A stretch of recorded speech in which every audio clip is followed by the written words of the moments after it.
All right, we're back.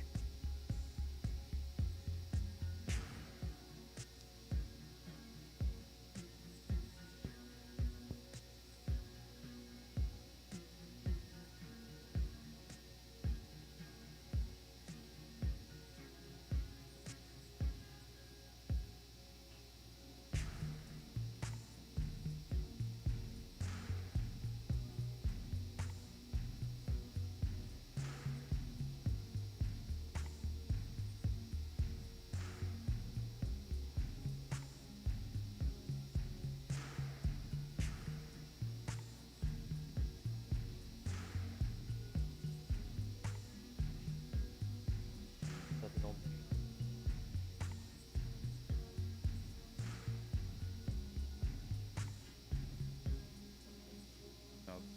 Don't think so. Yes.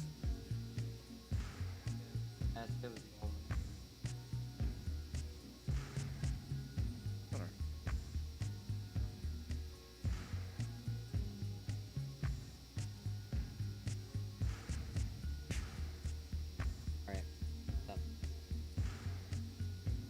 All right. Okay. I think we should be here now. I'm gonna take this off, and you guys, you can let me know if the stream is a bit less choppy. I'm hoping it is. It's giving me green bars. It's using less CPU, so let's see. The Grand Unveiling 2. Here we go. How we doing? How's their frame rate?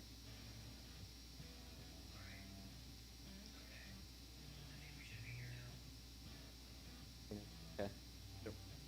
All right. All right, let me make sure. Let me make sure that this is, yeah. All right, are we live streaming? Hello? Hello, Eli. Can you see me? Can you hear me? Is this working? Why is it all black? What's going on here? Oh, yep, there it is. Oh, shit. Much better. Significantly better. It's good. All right, we did it. Ooh, it's working. Ooh. Oh, I'm going to take a deep breath. Oh, that almost fell apart. That almost fell apart on me. Cool. If you've been a frequenter of streams I've done out of the studio, you may notice how much technology likes to just tweak me at the last minute. But got that one sorted out. Sorry, YouTube is being a little bit yeah, it's being a little bit of you know, YouTubey. But we're here now. Welcome to our 360 setup here. You may have seen this in videos that I and Red have done before, like my Sleep and Sick of It 360 videos and our music video for We Joke. We have fun here. Whoa.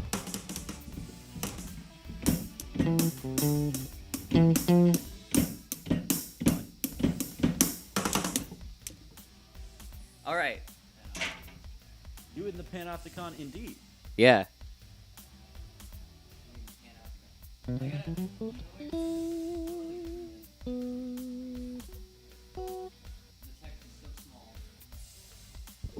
I wish I could zoom in on your chat and read all your messages much better, but I'm gonna have to keep zooming around here.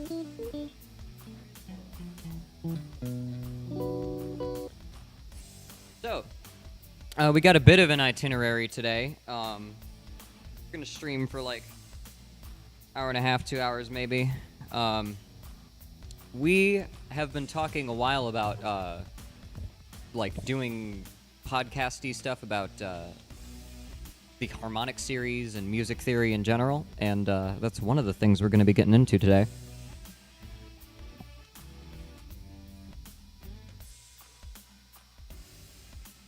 But how's everybody in the chat doing? How's everyone's holidays been? How's Boxing Day? They suck. Fight anybody.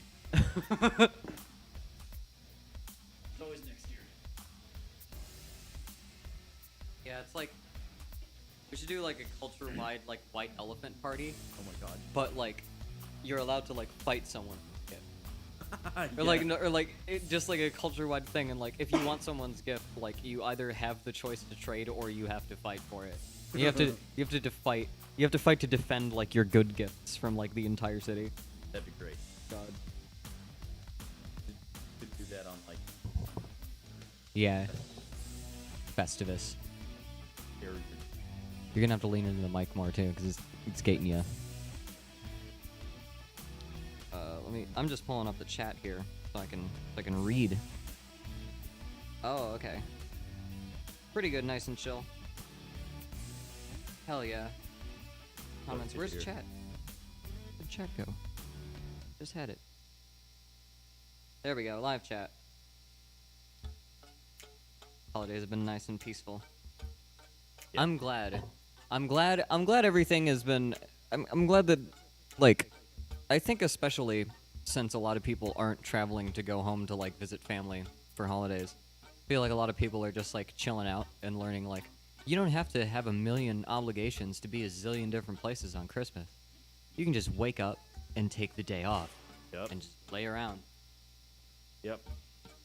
That's my idea of a holiday. Isn't that just Black Friday? Yeah, Black Friday is where you basically fight people over gifts, but that's for like your right to. That's for like being able to have the opportunity to spend money. Boxing Day is about returning stuff. What elephant party? But if someone tries to steal a present I want, I can challenge them and smash to keep it. Oh, that's pretty good. That's pretty good. That'd be good. I did a stream the other day where I was talking about like making up a Vandalic con culture, and I was talking about how there's places in Vandalia where they don't really have a legal system, they just have a fight department, and they just settle like every dispute is just settled on a by a duel on people's own terms. Yep. And so this whole government's there's like a whole wing where just people just go in and get their fight paperwork so they can agree on when and where to meet to fight. That's the way to do it. Yeah. I mean, not always. Sometimes it's better to just have a peaceful debate, but for really irreconcilable differences, I feel like Oh, that yeah. should be legally allowed. You should be able to just get like a fight license right? with somebody. Like just take it to like, all right, we don't want to go to court over this. We don't have money for lawyers. We don't want to do. I just want to fight this motherfucker. This motherfucker just wants to fight me. If this is a legally consensual thing, I don't want people calling cops on us out in the park when we're just fucking duking it out. I want to make sure this is official. I want to get a fight permit. Right? Oh my God. Government-sponsored referees. Government Yeah, sponsored it could be. fight referee. That could be a government position. Oh my God. Elected officials running for like fight referee.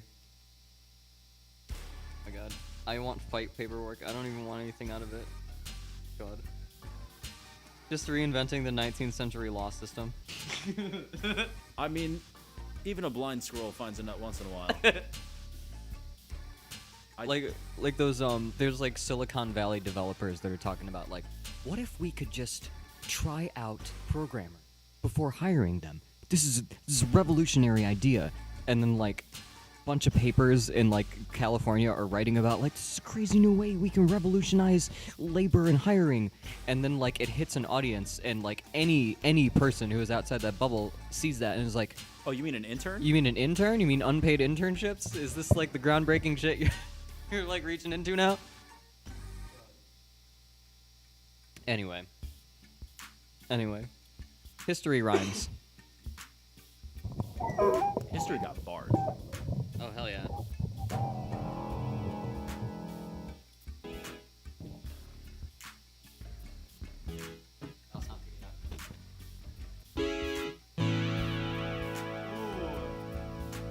That sounds so much thicker when it's coming through the board. Oh yeah.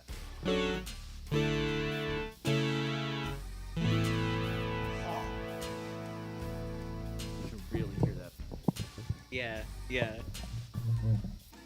That modulation. Oh,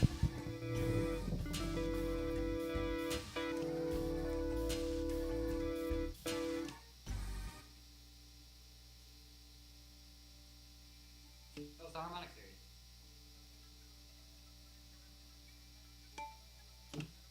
Well, ain't that just perfect? Yeah. This will come in useful. I'm gonna run over here halfway through the podcast recording.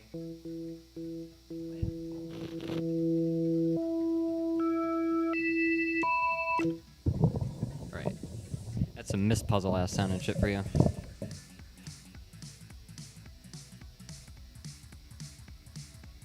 I agree with Team Trainwreck. I think Yeah. it would make society less violent as a result.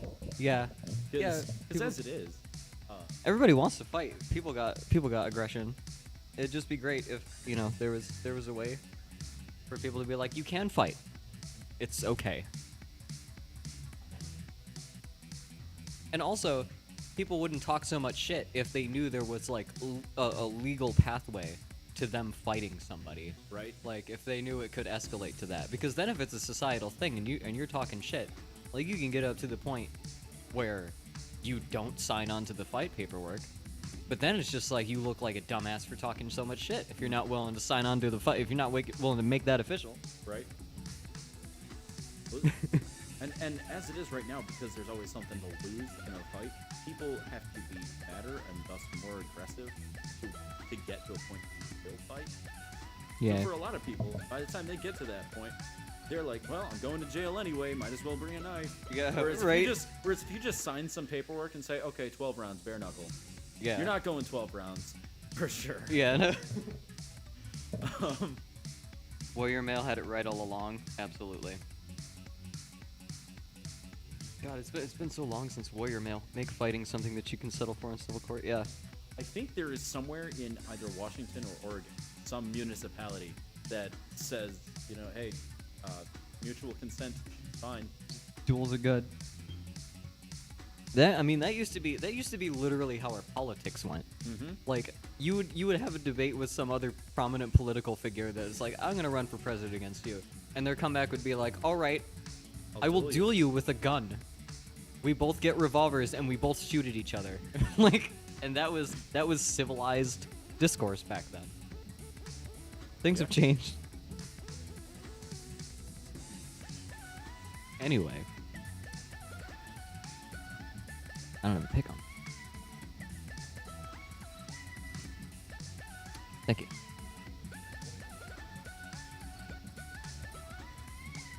So, further demonstrations of the capabilities of the. Oh, I don't have a. Did not think this through. I'm gonna have to move back over there. I don't have a strap.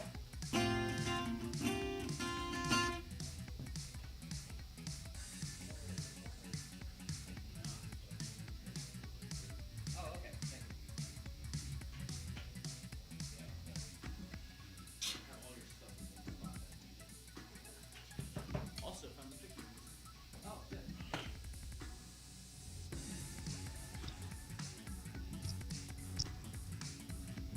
Thought it was gonna be all like spread out and stuff.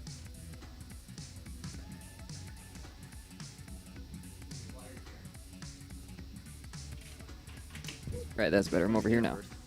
What? But at least buy me dinner first.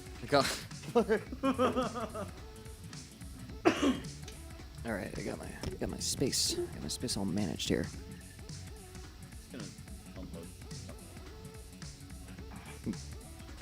Yeah, I get you. Don't want to be jangly. It's inappropriate for royalty to jingle. I would expect royalty to jingle more. I expect them to be, like decked out.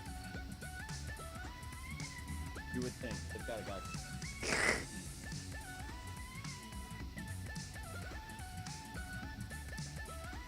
What do we got here? Bring back dueling. We're just talking about dueling. God. All right. Yeah, there's more we did want to get into besides dueling.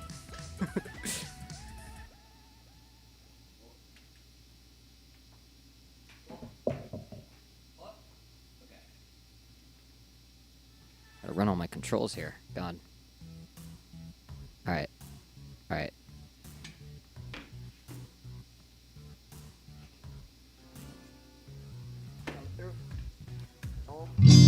Yeah. Sweet.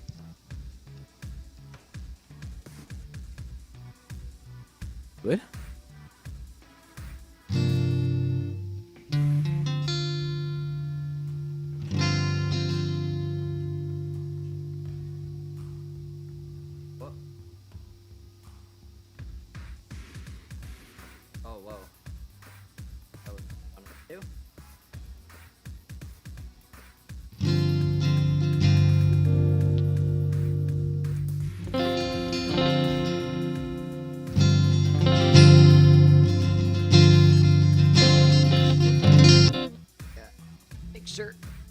make sure our levels are even here.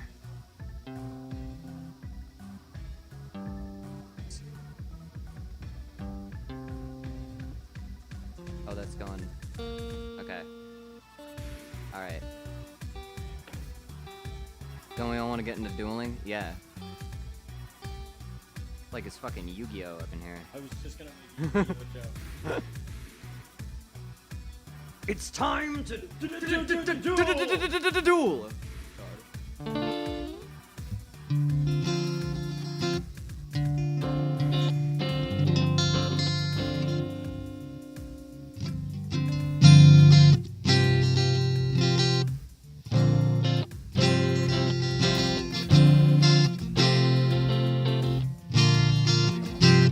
Huh? It sounds ever so slightly off already, yeah. Wait, play it again? A little bit.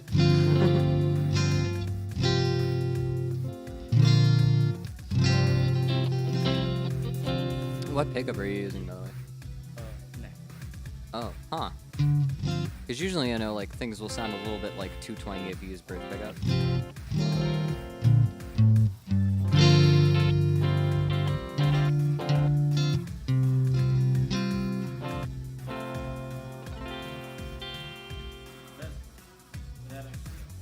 Yeah. Ah.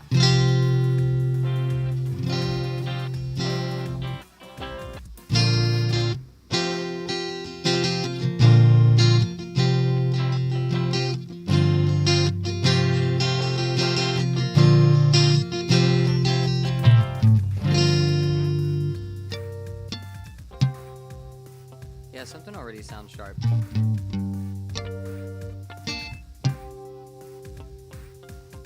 The harmonics sound fun. Cause I'm free falling. God.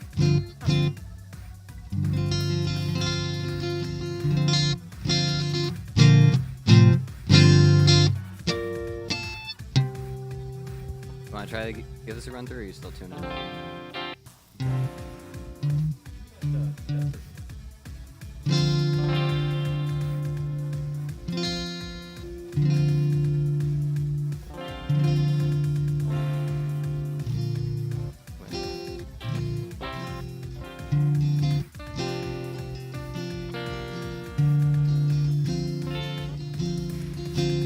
Yeah.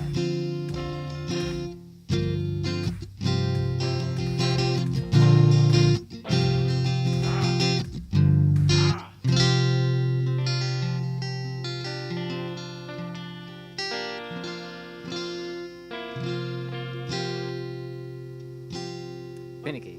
Yeah, I don't get why this is happening. Me neither. Like this. Yeah, I never have a problem with the guitar.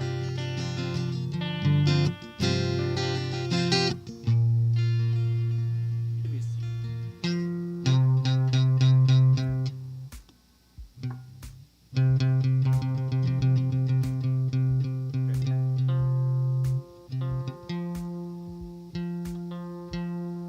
I think that's the string. Ever so slightly. Yeah, that's better.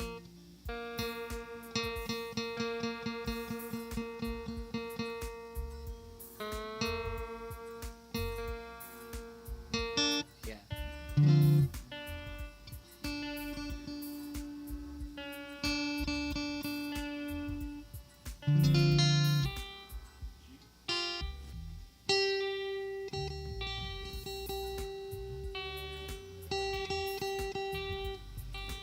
All right.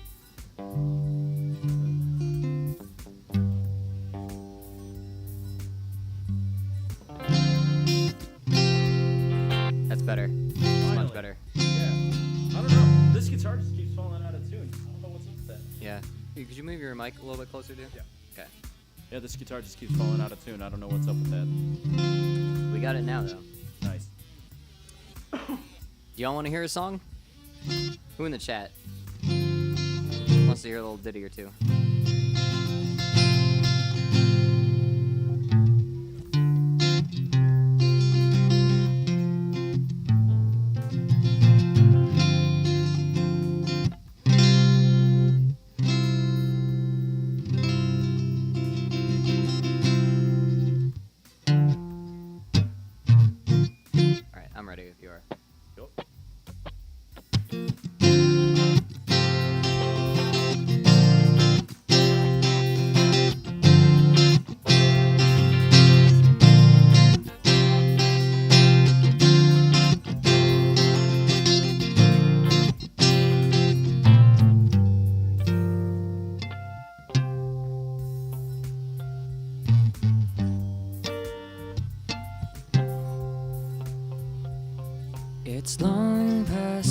sunset.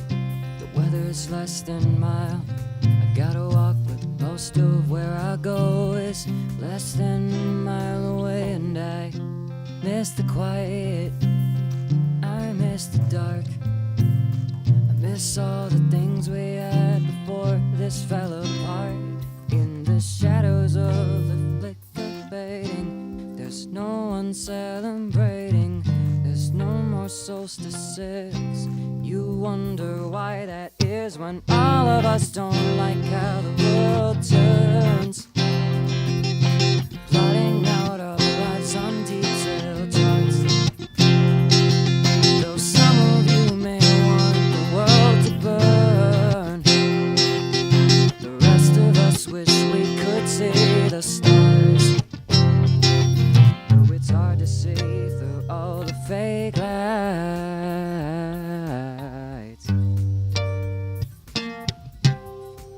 But the stars are out tonight. The stars are out tonight. The stars are out tonight.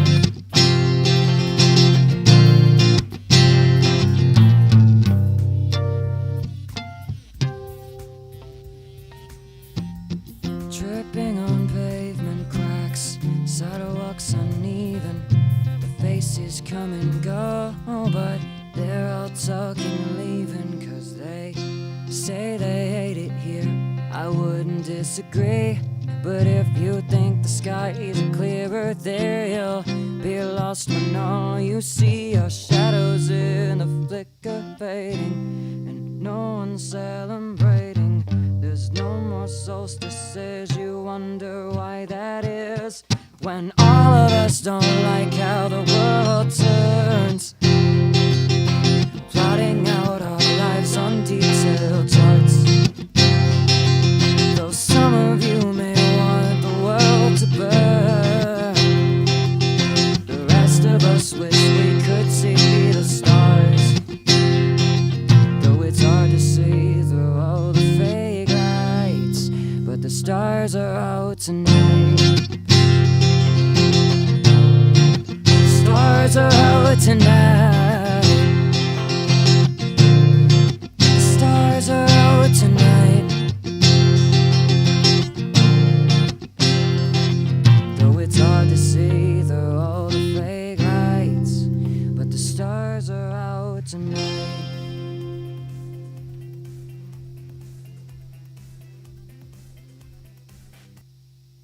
Yeah. Apologies for the stream. There was a little bit of audio doubling, or a little bit of two tracks playing at once there that I noticed. It will not be there in our recorded audio, though, so. Cool. We can do another take of that later, though, if you so desire.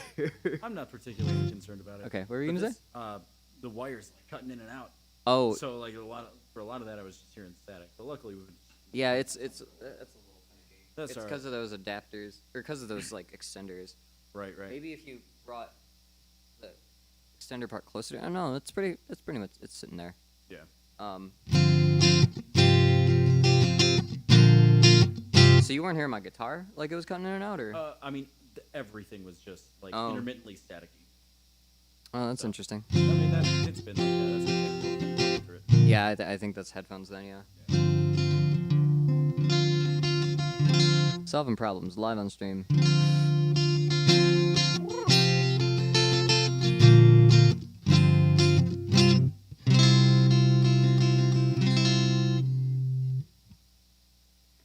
Hell, I feel like jamming a few more things. Oh yeah. If you're down to. Oh yeah.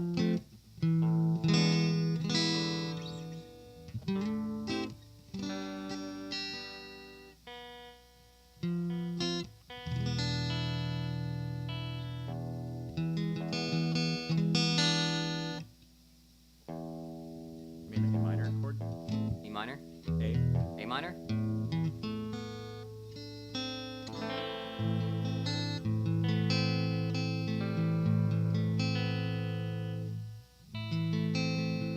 How's Chad doing?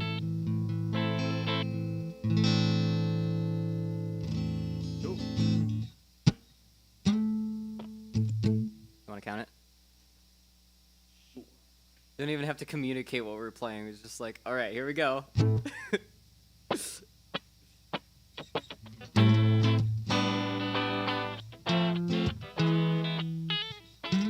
Okay, this is Too sharp. There's something up with that. There's something up. I don't know if something has happened that threw my intonation out, but this is like, you have another guitar on, Do I have another guitar on hand? and maybe like in the studio. I'll be right back. Because this is, yes.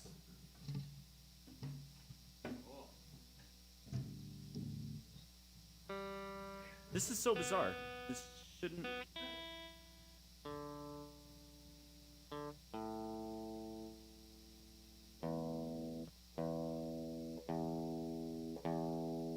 At some point, we're going to start talking about these harmonics here. Yeah. It's really bizarre because my 12th fret harmonics, my 12th fret harmonics are all dead on. Oh yeah, that's intonation on the guitar now. Right.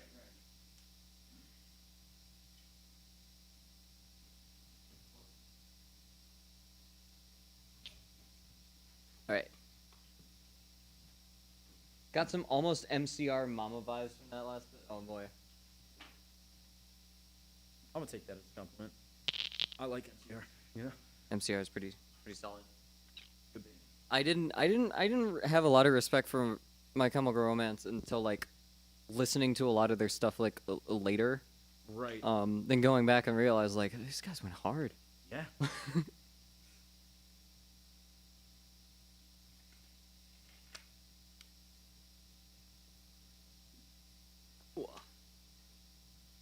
It's a good thing I got those new strings. Yeah. Is that coming through at all, or is it just? I think the volume. Oh yeah. Yeah. That'll give me an excuse to go into a setup on my guitar. Right. One of my favorite tracks.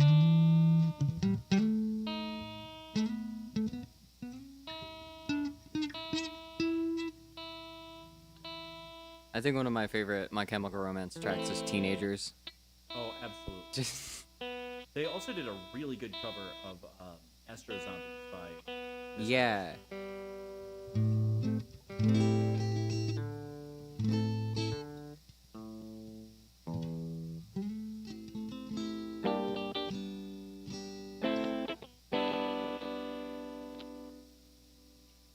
Cool. Yeah.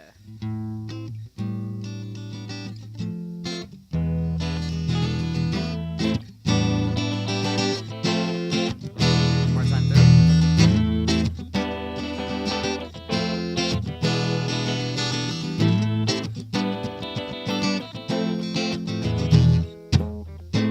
Another day, another pain. Aches move from my bones to my brain. I let stress follow me to my bed. My deep set restlessness. I said I'm done, I'm through with roughing it. What to do when new meds ain't cutting it? They say to rearrange my ways, but I gotta work hard, so I take hard breaks. And I got my peace of mind.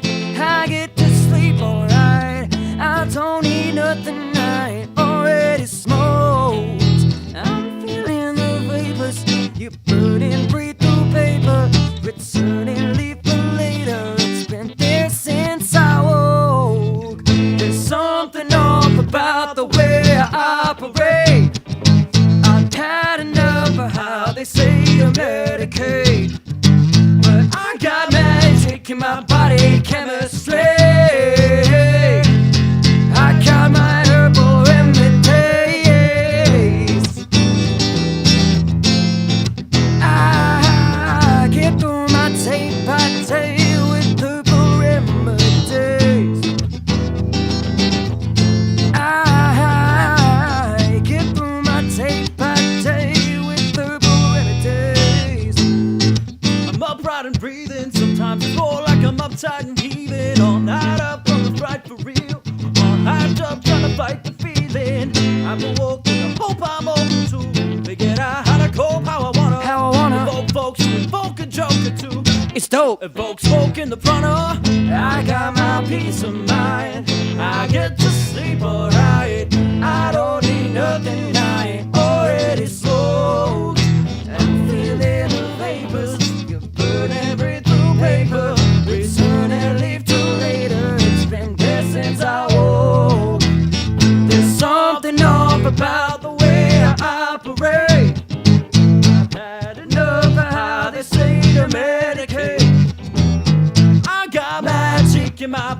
chemistry. I got my herbal remedies.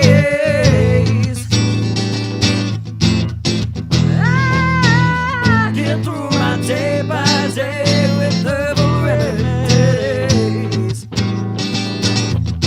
I get through my day by day with herbal remedies. There's a boat in the clouds and floating in. Your heartbeat slows until you go again. You're chasing the dragon I've long awoken in. He says you've got your ticket price, now turn your tokens in. Yeah, I got my peace of mind. I get to sleep alright. I don't need nothing night. Oh, head is smoked. I'm feeling the vapors. You're burning, breathe through paper. Return and leave for later. It's been there since I woke. There's something off about the way I operate. Had enough of how they say to medicate. I got magic in my body chemistry. I got my remedies. I get through my day by day with herbal remedies. I get through my day by day with herbal remedies.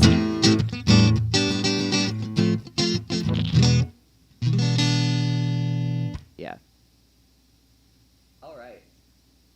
How often do we do streams? Not super often, but Probably more often. probably more often now that we got this setup here. Yeah, honestly, I'm definitely gonna have to do something about this though, because every time I try to play it, like I get static the entire time. That was coming through for me too. I think that's your guitar hookup. Really? Yeah. Yeah, that was coming through the guitar the whole time. Static was? Yes. Damn. Yeah, the guitar was coming in and out. Ah. Okay. Well, that explains a lot. Yeah. Shoot. We're having technical difficulties indeed. Yeah. I'm gonna turn down your gate on your mic a little bit too, just so. All right. Yeah. See, we wanted to give ourselves like an hour of just screw around stuff, so by the time we start recording the serious content, we make sure that none of this stuff is happening. So. Right. Well, I'm glad it came out good because I couldn't hear it at all for most of that. I'm so sorry. Well, it's not your fault. I'll make sure next week that thing's had a setup done on it, and if it still is out of whack, I'll know by then. Yeah. And we can find a workaround. I'm turning your gain up a little bit too. Okay, cool. Just so. All right. Make sure. What do all these switches on this do? Huh? What do Oh, all- some of those are for the synth attachment. That's right. Yeah. Right. Okay, never mind. Got a lot of knobs. Got more knobs than it needs. Tasty harmonies. Thank you.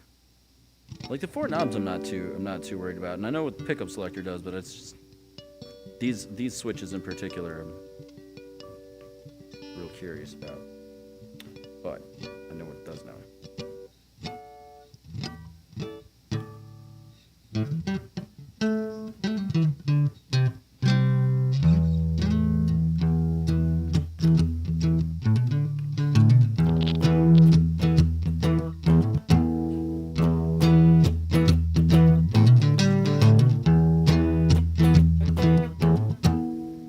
I'm hitting walls trying to talk to you.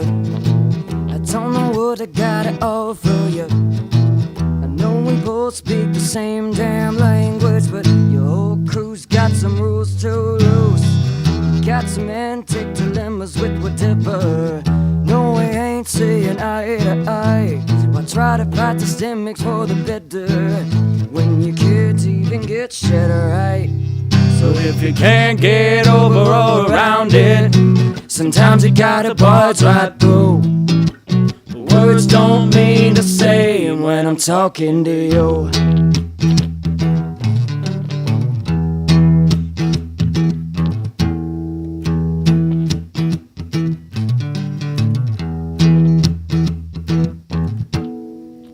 I don't know what you lived or what you've been through. I don't know what you read or what you see. you really mean. No, just ways in your head you've been fed to perform to. A screenplay you've been sent to perform to. And nowadays it's a shame, nothing sane. Just complaints are the same till they bore you. So if you can't get over or around it, sometimes you gotta barge right through.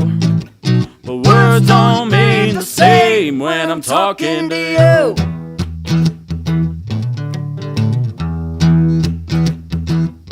Said if You can't get over or around it. Sometimes you gotta barge right through. Yeah. That's going good. Now I need to turn you back down. Yeah. All right. I came in at first and I was like, oh my god. We'll get this. Yeah. That's what, It's a little bit of mic technique, a little bit of mixing. Noodle time. noodle time indeed.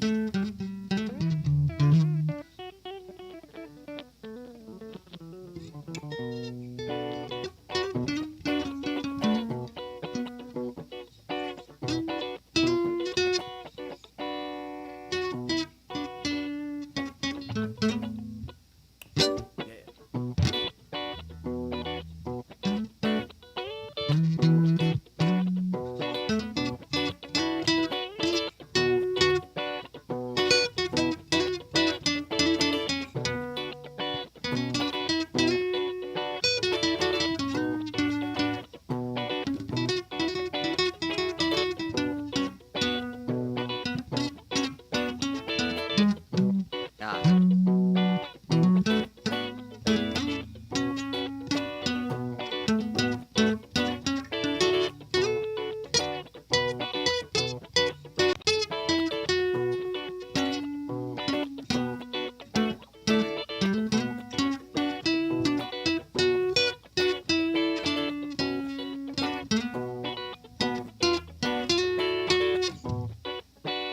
Yeah.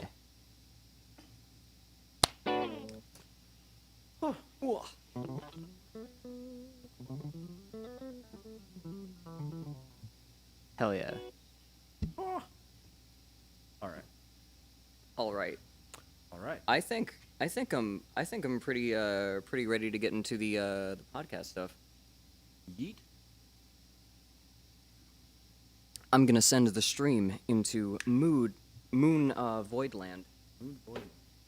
for a second as I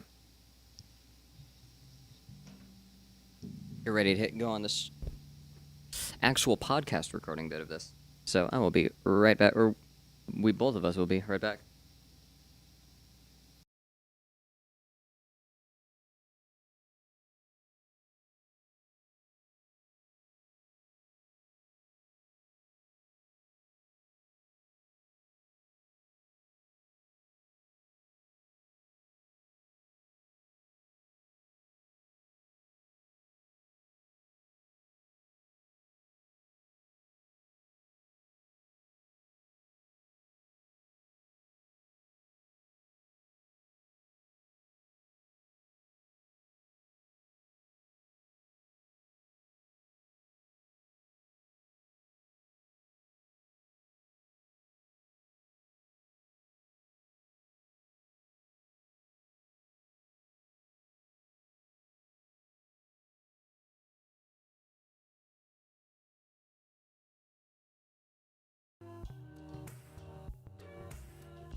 Jiggity check. 1, 2, 3. Jiggity check. 1, 2, 3.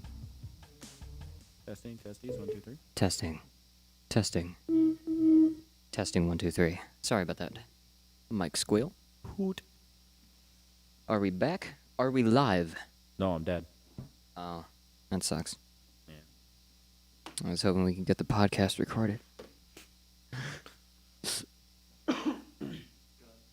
No, this is Patrick. Well, All right.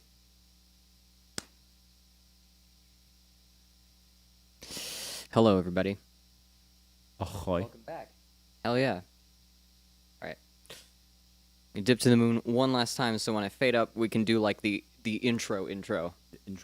Yeah. Ready? Okay. Ready. Hello, everybody. My name is Case, My name is Red.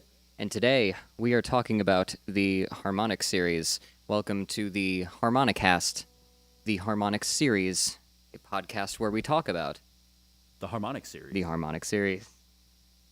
On the Harmonicast, the podcast, where we talked about the Harmonics series.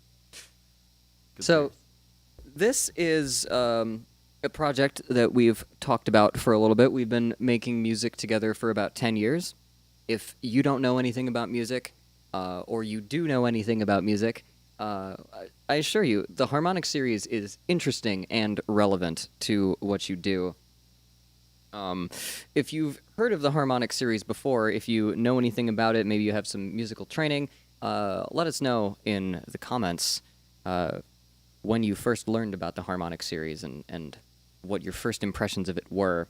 If you don't know anything about music, if you have no context learning what the Harmonic series is or what harmony is in general, if music is all just a bunch of magic to you, I feel like we have the ability to break down that magic. And I think Here's you... hoping.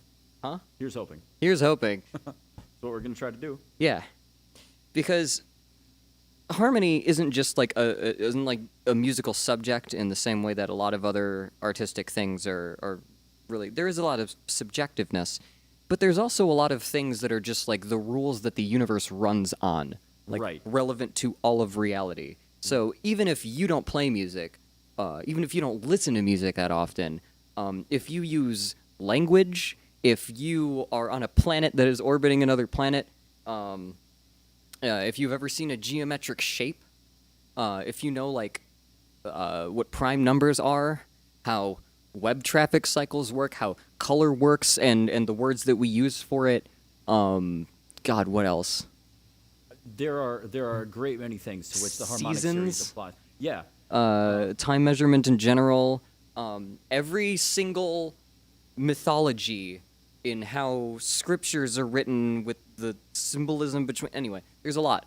This The goes whole- deep. This goes pretty deep because it all sort of depends on simple numbers and the way that they interact with each other. In ways other than math. Math is a part of it. Math nests very neatly into the Harmonic series, but this is learning more about the personality and character of numbers and how the universe sees them. So that's what we're going to get into. Harmony. Harmony.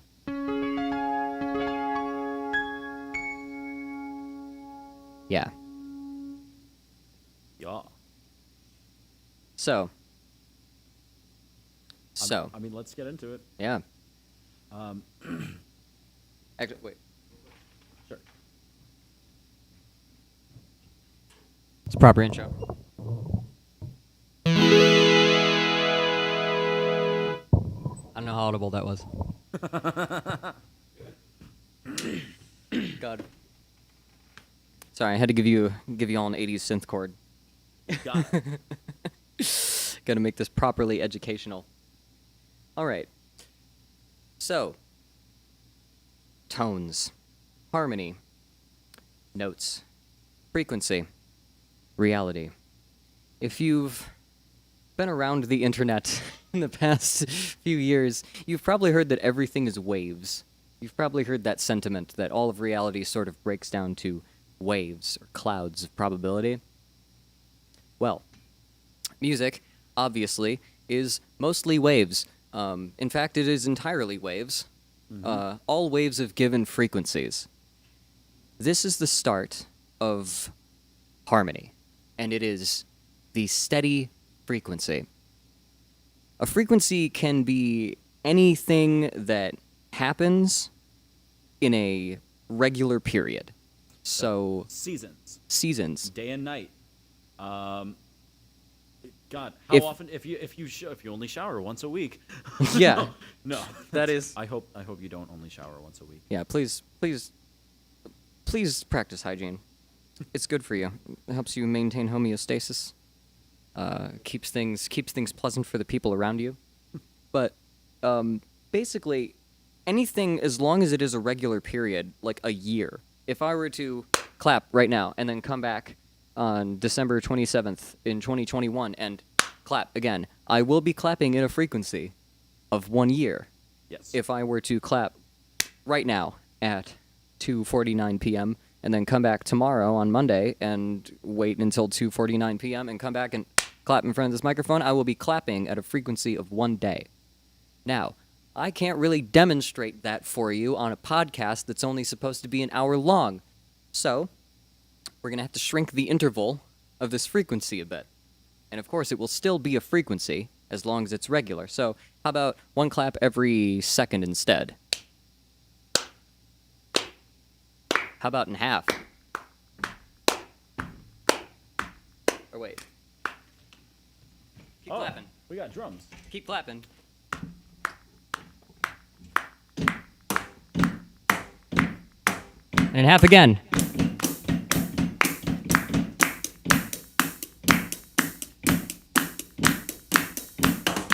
Now we'd be hard pressed to clap much faster than that, to double the speed again. Yeah, you can keep doubling stuff, and you can keep getting those, those little intermittent, breaking up the rhythm, you see. And you could do that, you could keep doubling that, you can keep doubling that, and I could clap, until I'm clapping like at 110 times a second, but I cannot physically do that. So, we do have other things that have cycles of 110 a second, and one of those sounds like that. That is a solid note. 110 hertz or 110 vibrational cycles per second. Yeah, going you were from to high clap- to low. If you were to clap 110 times a second. It would match this pitch. You would hear a pitch that sounds equal to this. Yeah. If you were to then double it again, this is 110 hertz. It's an A. If you were to double that A to 220 hertz, it would be again A. It would be an Yeah. octave higher. Yeah. So this is the same note, and this is the first law of frequency as it exists. Is if something is a double, if something is exactly twice a number, it is an octave of it. Yes. If that string were twice as long but as tight as it is, and you'd play it open, it would be 55 hertz. 55 hertz, so it would be half of that, which is still in the rule of like multiples and divisors of 2. Right. When you move along doubles and other things like doubling a double, so quadrupling and octupling, all of those will be the same note, but will just sound brighter or darker depending on which octave it is. These are called octaves. That's a funny word, and it has oct in it, and you might be wondering, like, is there anything to do with 8 in there? It's like, well, we'll get to that. We'll get to that. For now, it's important to know that 2 is an octave. And so is. These are all the same note, however. Like, if I were to sing,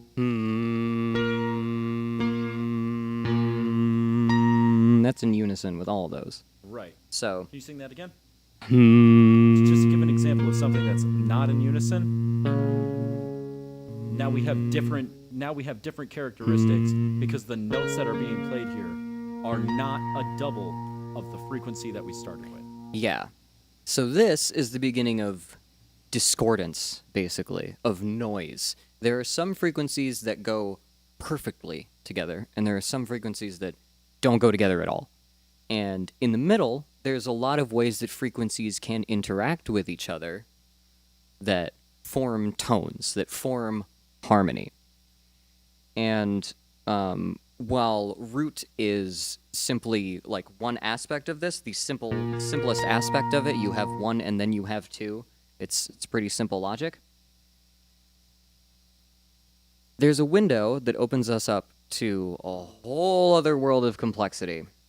And it is, instead of doubling and instead of taking multiples of 2 and powers of 2 all the way up, instead let's count to 3.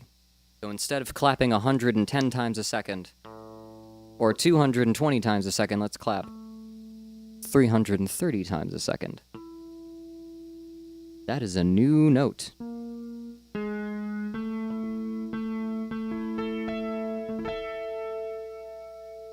Yes.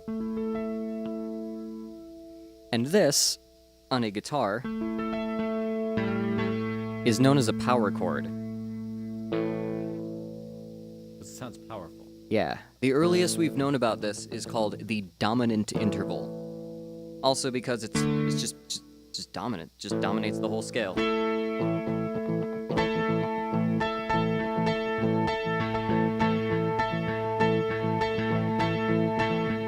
Some punk shit. Yeah, I mean, pretty much that is the backbone of punk rock, ain't it? Yeah. Yeah, most music on guitar, like if you just know that, if you just know like just bashing on power chords.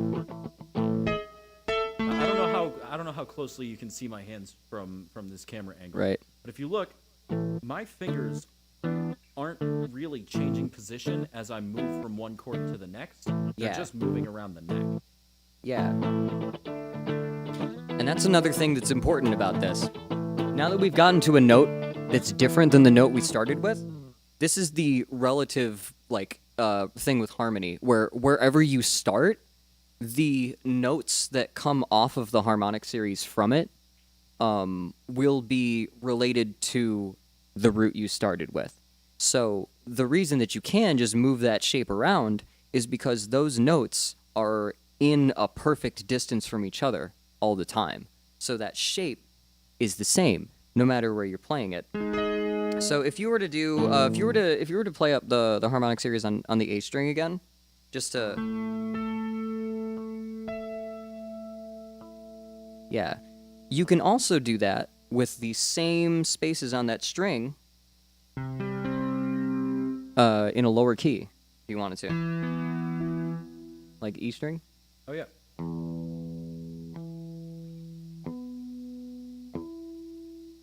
Notice, as we have this physical medium with a string that stretches across this whole thing, it's not that these notes are, like, being placed onto other notes. It's rather that if you play an open, like, resonant string like that, all of the other notes within the harmonic series are there, very faintly, within that note. And so you can mute it, stop it at different places, so that the harmonics that come out of the string are, like, actually audible as part of the harmonic series. So this isn't just an abstract thing that we can talk about, you know, the theory of music and the theory of tones. It's like, no, this is actual physical, like, this is how this manifests in reality. Right. It's a physical property of anything that produces tone. Right. And so, do we have an easily accessible drive, like overdrive? Yeah. Cool. Hang on. Let me pull that up real quick. That would be here, here, and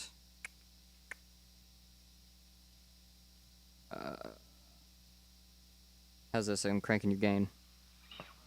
Okay, excellent. So this is my E string. Actually, I'm going to use the A string.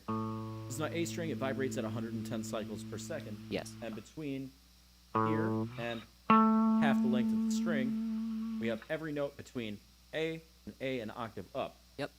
But this note is a composite of all of these tones.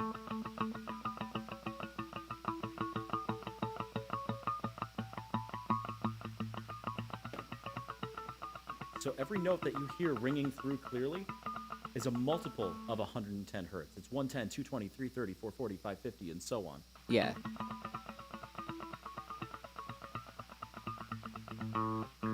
So this isn't just an abstraction. This is our observation of physical properties of anything that regularly vibrates. Yeah, but you might want to move a little, or move the mic closer a little bit. It's starting to Gotcha. cut you out. Gotcha. All right. Okay. So, now that we know this, now that we know that the thing that we're breaking into isn't just an idea placed on top of frequencies, but is rather digging into the very nature of frequencies, it sort of explains why power chords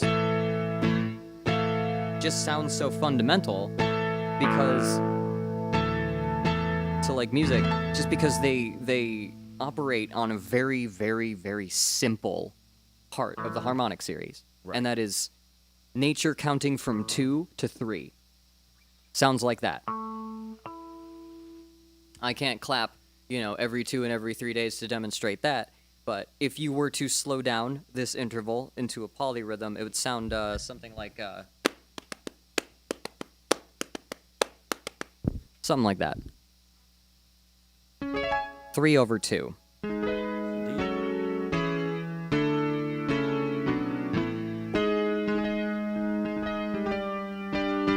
So what you can do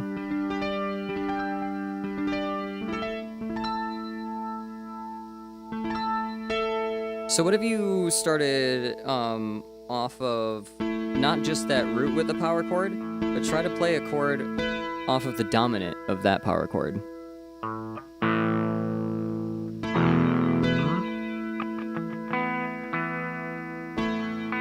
You can move between those two.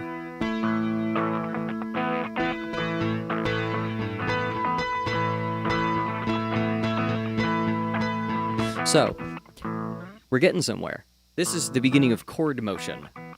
Those two notes, they just want to bounce. They just want to bounce between each other, and when you add those chords on top of it, it just thickens it. But since, like with octaves, you can go lower or you can go higher with them. You can cut them in half, or you can double them. Every note, every node, every point in complexity that you move up through the harmonic series has this sort of opposite. So, if we have found a dominant note, there is a space between the dominant and the octave, the next note up. So, from 1 to 2, let me play this really quick. From 1 to 2, from 2 to 3, and then if 2 and 4 have to be the same, right? Yep. So, this difference between 3 and 4 is going to be different than the distance between the 2 and 3. And it is exactly the same interval, but upside down. And it has the same sort of strong dominance to it. It's very solid.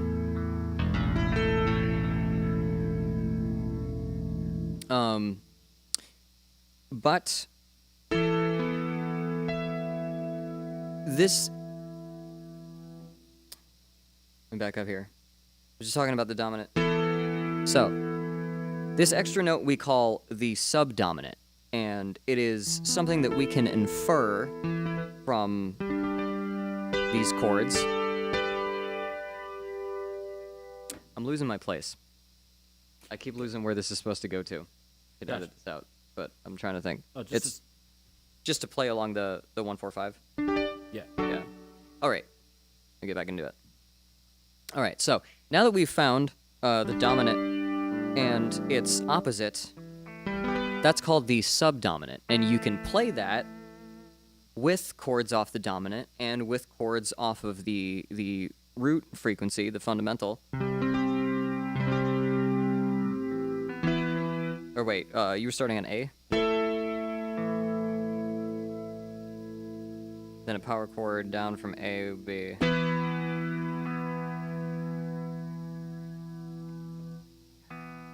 I can't believe getting this far and broken up.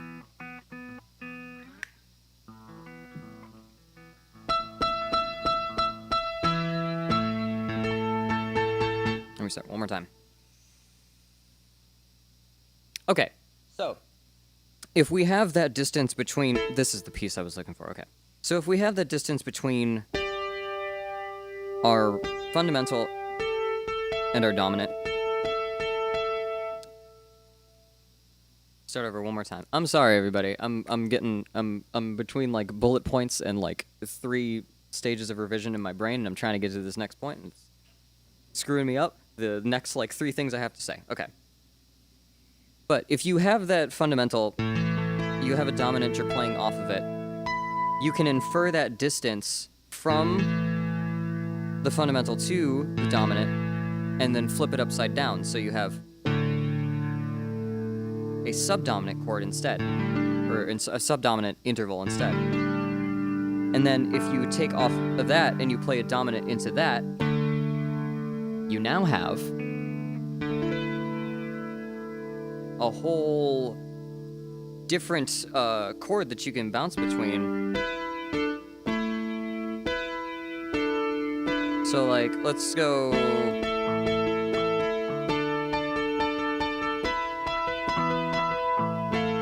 Yeah.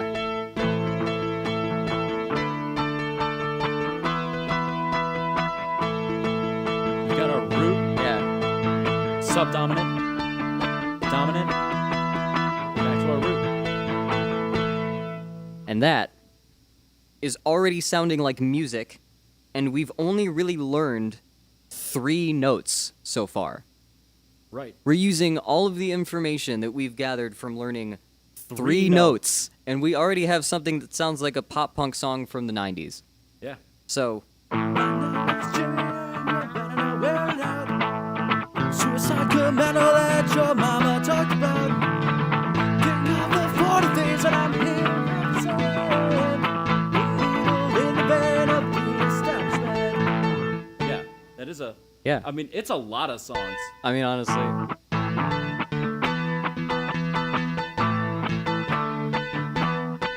You're insecure, don't know what for. You're turning heads as you walk through the DMCA. Anyway, I hope we've gotten the point across. Dominants and subdominants are very happy, blissful, energetic sounding places to go, especially when you play them in dominant intervals like that. They're really simple. They're really adaptive too. They're really versatile. Yeah. You can play them in pretty much any context, and you have like a raw like feeling of motion and tension and release, but you don't have like it's not you don't lose anybody with the complexity, basically. Right. There's no extra steps for people to process besides just it's jams. Right.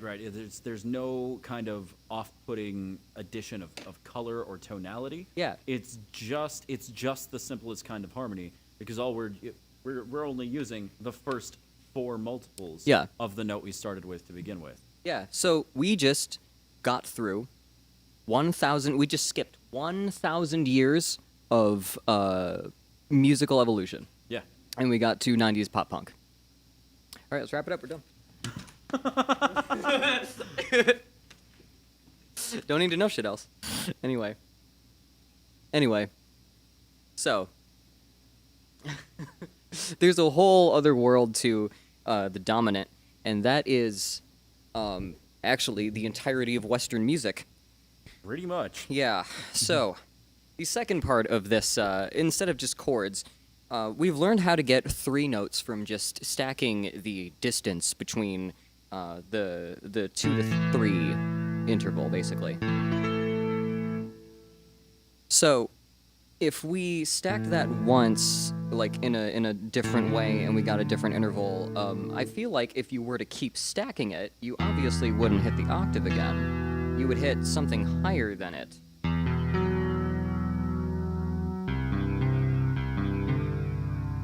And in fact,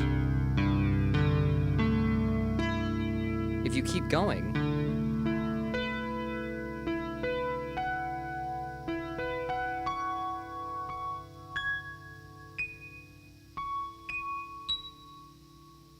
you end up actually playing every single note of the modern 12-note scale at least once. You end up playing each note of the modern 12-note scale exactly one time before you come all the way back to the note you started with, to the octave you started with, or to an octave of the note you started with. So, this whole gateway, this whole palette, is essentially a color wheel of music. And it works in a really similar way as to how we describe color in language. Right. And this is fascinating to me. This is fascinating because there's levels of complexity that our understanding goes through, that that evolution tends to go through. We have to understand things in certain passes. Things have to become clearer to us the more that we accept. We can't know everything right away. We have to know a few things first and then pick through those things. Right. Color is a universal thing to humans and most mammals. We see in different frequencies. We have different cells that receive these different frequencies. And these frequencies of light, they communicate things to us the same way that frequencies of sound communicate these different interactions musically. So, if you have a language, a very primitive language, and they've done studies on this, they've gone out to tribes and they've interviewed tribes people who speak a language that only has 2 words for color. Those 2 words for color will always, if there's only 2 words for color in a language, those 2 words will always be dark and light. That first dynamic. The third color that they always come up with, always, Red. red. Because red is a very dominant color. It's associated with heat, with blood, with danger. It's associated with fertile soil and life. There's a lot of things that reds are associated with, and so it makes sense that if animals becoming people, tribes becoming more in tune with the world around them, if they start seeing a color jump out at them more than anything else that they got to notice, it's going to be red. Right. Red's the color you're going to want to pay attention to. So any language that only has 3 words for color will have dark, light, and red. Beyond that, then languages with 4 or 5 words for color will usually have some kind of greens or yellows or oranges in there, as a thing to point out life, or certain kinds of fruit that aren't ripe, or so on and so forth. And then the 5th stage of language evolution, and you need a certain amount of color terms in your language to get here, but every language takes the longest to get to a word for blue, which is interesting. But the principles up to that point seem to hold true to what the harmonics series is as well, which is just finding things that stand out among the complexity of these spectrums, and giving words and language and context to them. And then once we single them out and name them something, we can use them to paint huge harmonic masterpieces audibly.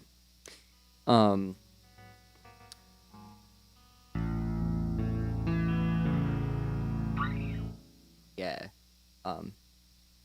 Sorry, I came on with something totally out of tune from what you were playing. Don't worry, it's out of tune with itself. Well, You try to play this chord, it sounds like that.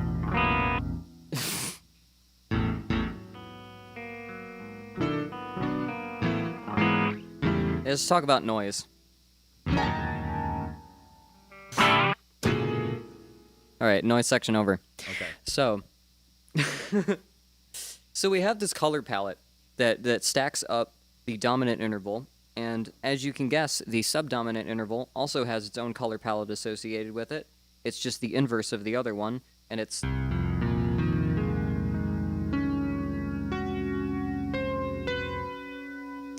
so bad at playing this one.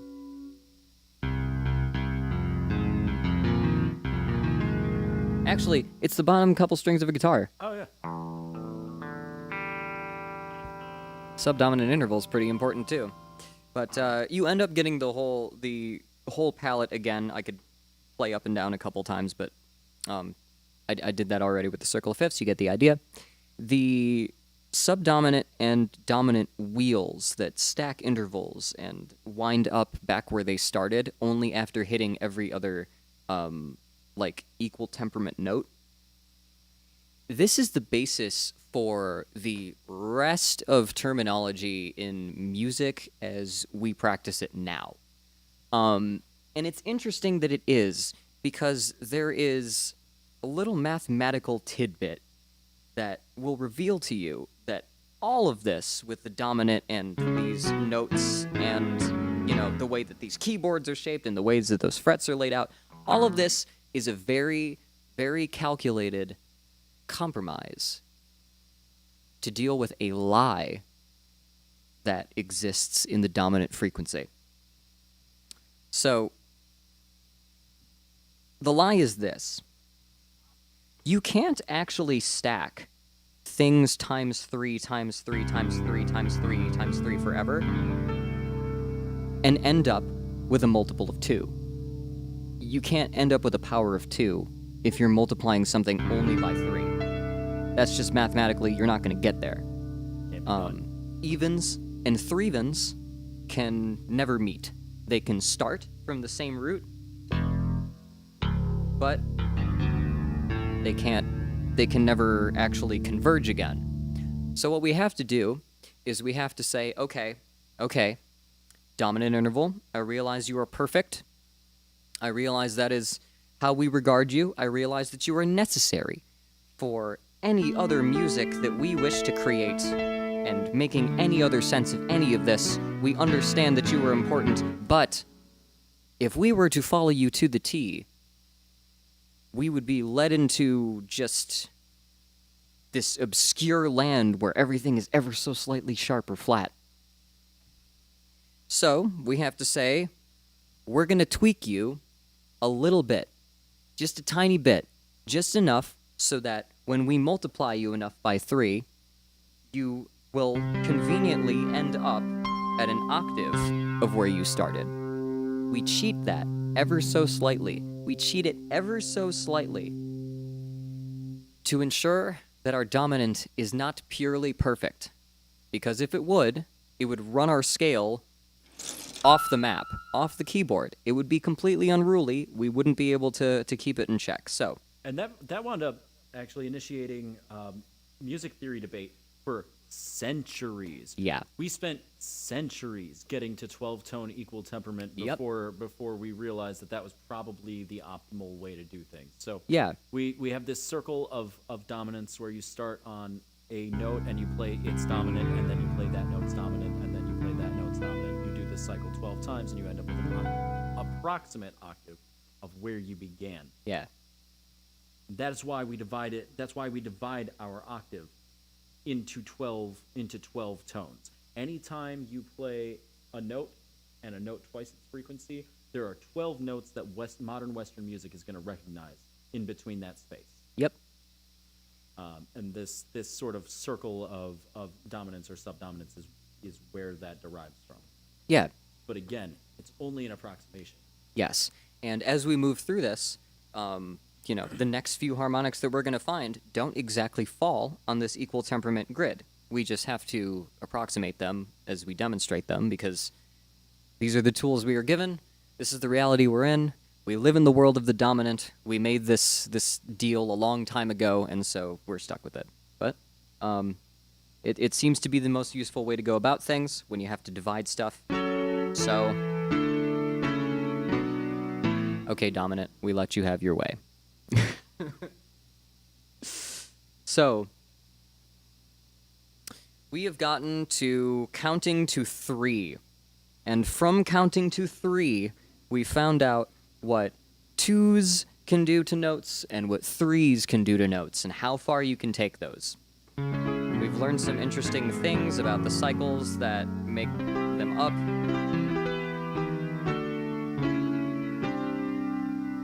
We've learned where those notes come from, and that's all just from counting to 3.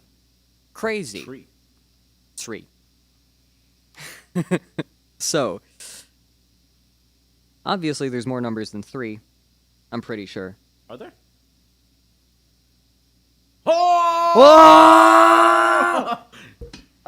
Okay, so as we move into another octave of complexity here, we ended at 4. 4 being twice what 2 is.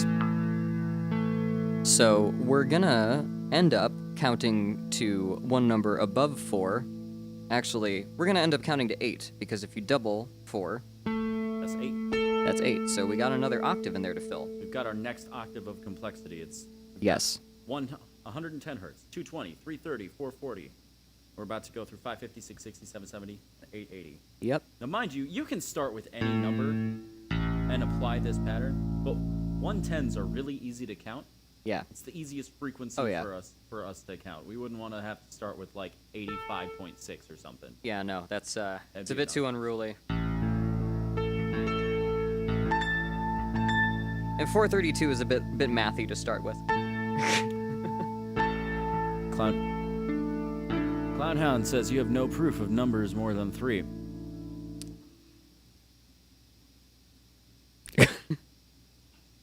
It's like that. Wait, isn't that the same as 2? Oh man. Oh, I don't no. know. Wait. I don't know. Wait. When fucking Bullet for My Valentine played live that one time, the lead singer was like, "All right, on the count of 3." So maybe we got something fucked up. Maybe. Maybe it doesn't go higher than 3. Maybe. Maybe everything wraps to 3.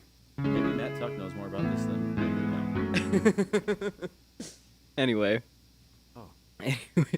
We were gonna count to 5. That's 5. right.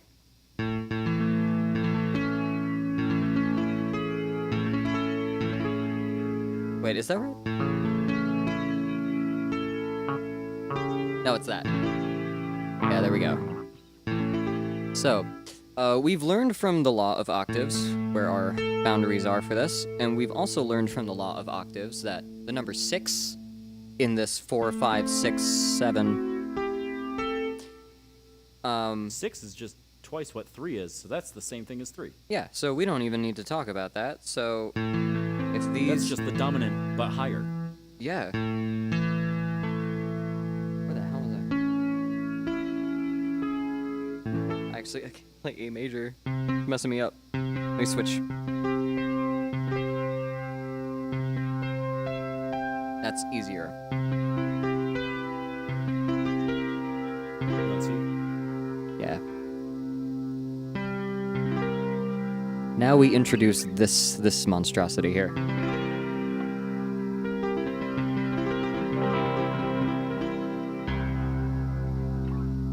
So we can eliminate these notes we don't need to talk about, like all the roots. Don't need to talk about those, and these are octaves. We don't need to talk about those. So we got, let's see, 4, 6, and 8 are knocked out. So we got 5 and 7 to talk about in the next octave of complexity. yes. So in the last octave of complexity, we added one new note. We had our fundamental and our octave, and added only the dominant. In the next octave of complexity, because everything doubles, we're going to add 2 new notes. Yep. One new note in between the other new notes there that were added last time. So, if we inspect these notes,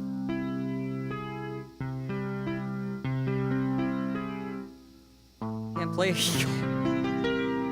Okay. Forgot how to play a C chord for a second. Feel so ashamed. There we go.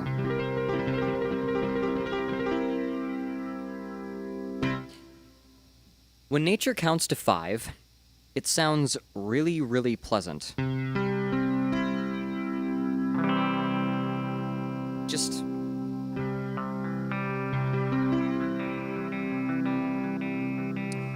And it makes sense. If we're humans, we probably like hearing things count to 5 because, like, there's just a...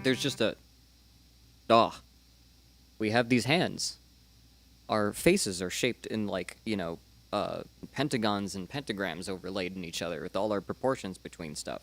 There's a whole bunch of phi and golden ratio, like, that relates to the angles of the pentagon and all that, 5 is a pretty good number. A pretty good number for us.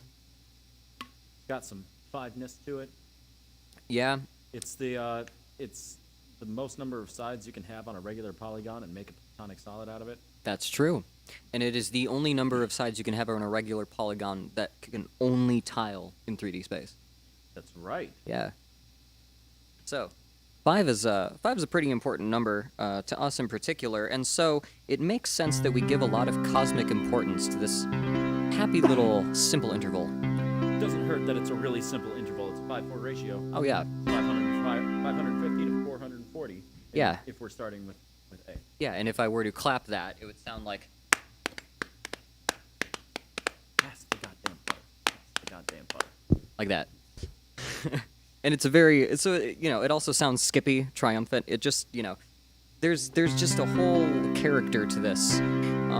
We call this a chord tone, and we call this a major chord tone. Major because it's super simple, super easy to figure out. It is the first 3 primes of the harmonic series is what make it up. 1, 3, and 5. If you've ever been to church, you've probably heard them drone on a major chord forever. Almost certainly a C major.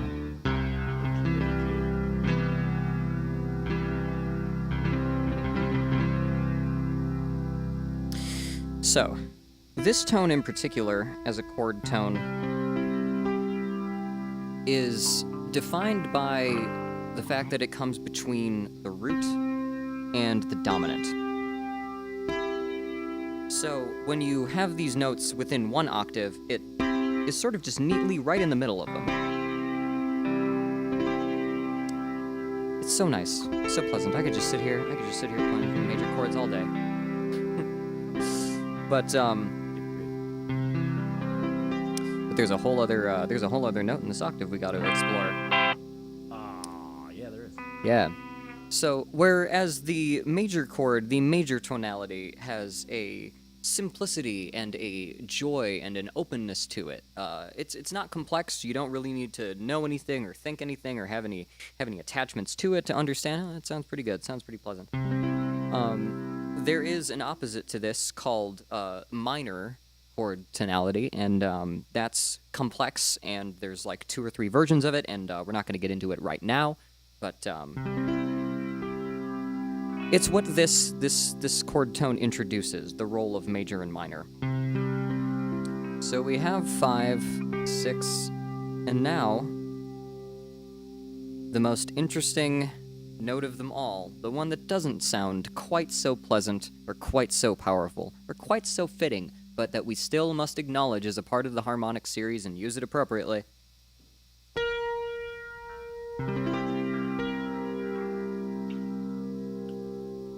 I'm still on C. Yeah.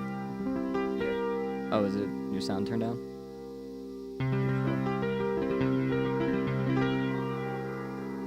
Yeah.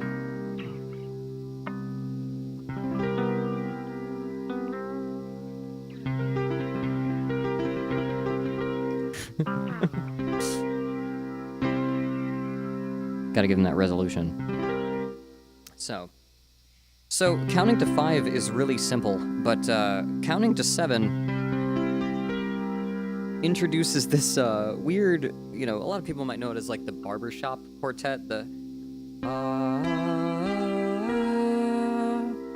hearing that, because it's the 1, 3, 5, and 7. It is the first 4 primes of the harmonic series, and it makes this cool, funky chord.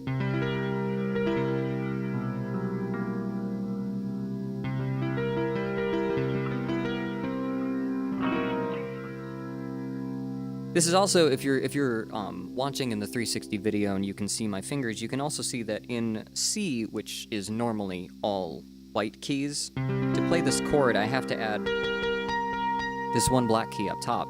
And that's because... Huh? Just one. And that is because the 7 is actually so far out of equal temperament and so far out of the scale that we have come to expect by default that we kind of just overwrote it with a different note later in Western music because we love the dominant too much, and we need that. We need our major third to have a dominant on it. We don't like that. We just don't. We don't let it function as it should. So, of course, all of these chord tones, they have their opposites, and they have their roles within extensions of things. This chord, because it is often so tense, or this note rather, this seventh interval, because it's often so tense, is used specifically as a leading tone or a leading chord. And that means that it's not meant to sound good in and of itself. And this is another important thing about music, is that music isn't meant to sound 100% harmonic all the time. It's meant to play with the kinds of things that are harmonic and the kinds of things that are noisy. Right. And one of the ways that this comes in is it is a very controlled kind of colored noise that you can add to a chord to make the next chord sound more satisfying. So, if I were to jump from... If I were to use this chord, this interval, not as the root itself, but to resolve as if this is its dominant, and go down.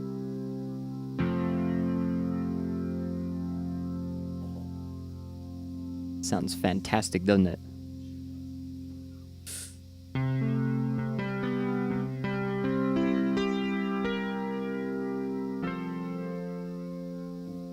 Yeah, and that is called the dominant to root resolution. The resolve. Music is everywhere. Oh yeah, music is all about payoff, and specifically all about the payoff of the dominant moving to the root.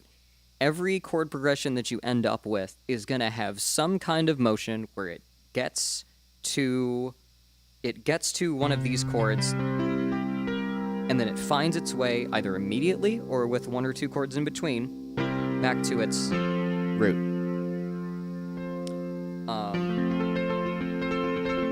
And commonly, the dominant circle that we had before is often the template that people play along these chords with. So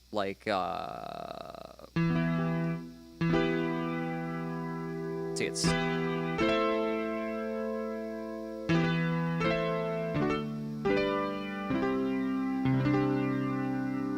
that's just moving down the notes from the dominant circle. Because if I go...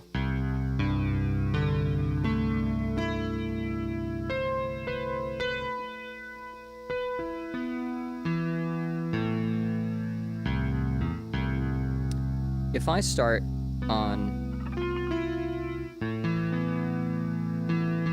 Wait, is this right?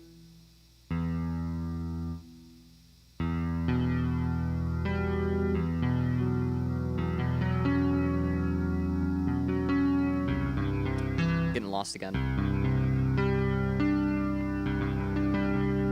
All right.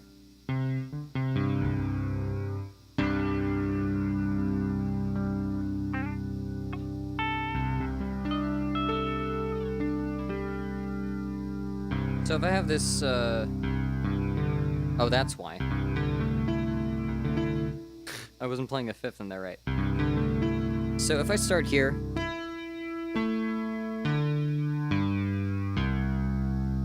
and play each of those as a root with some of these other chord tones mixed into it. So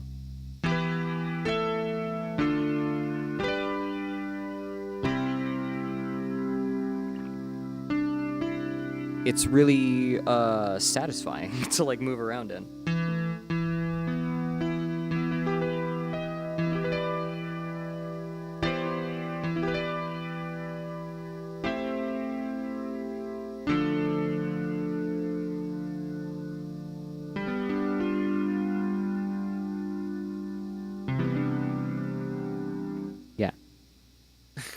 Smooth. Yeah, sorry, I was stuck playing smooth jazz chords for a bit there. Oh yeah. All right.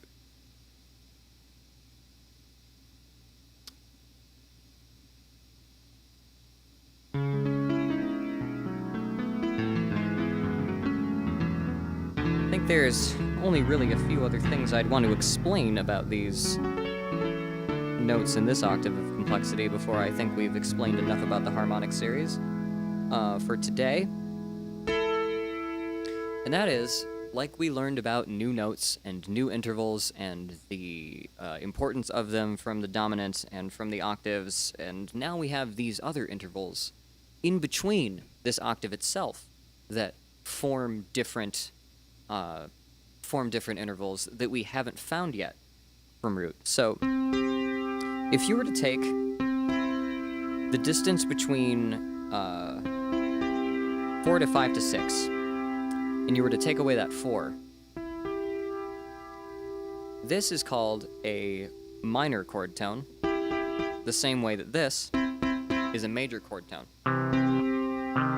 So just like in the octave, where you looked at the top half of the dominant, you got its opposite, right? Yep. The same thing with between the root and the fifth. If you take that chord tone in between them and flip it upside down,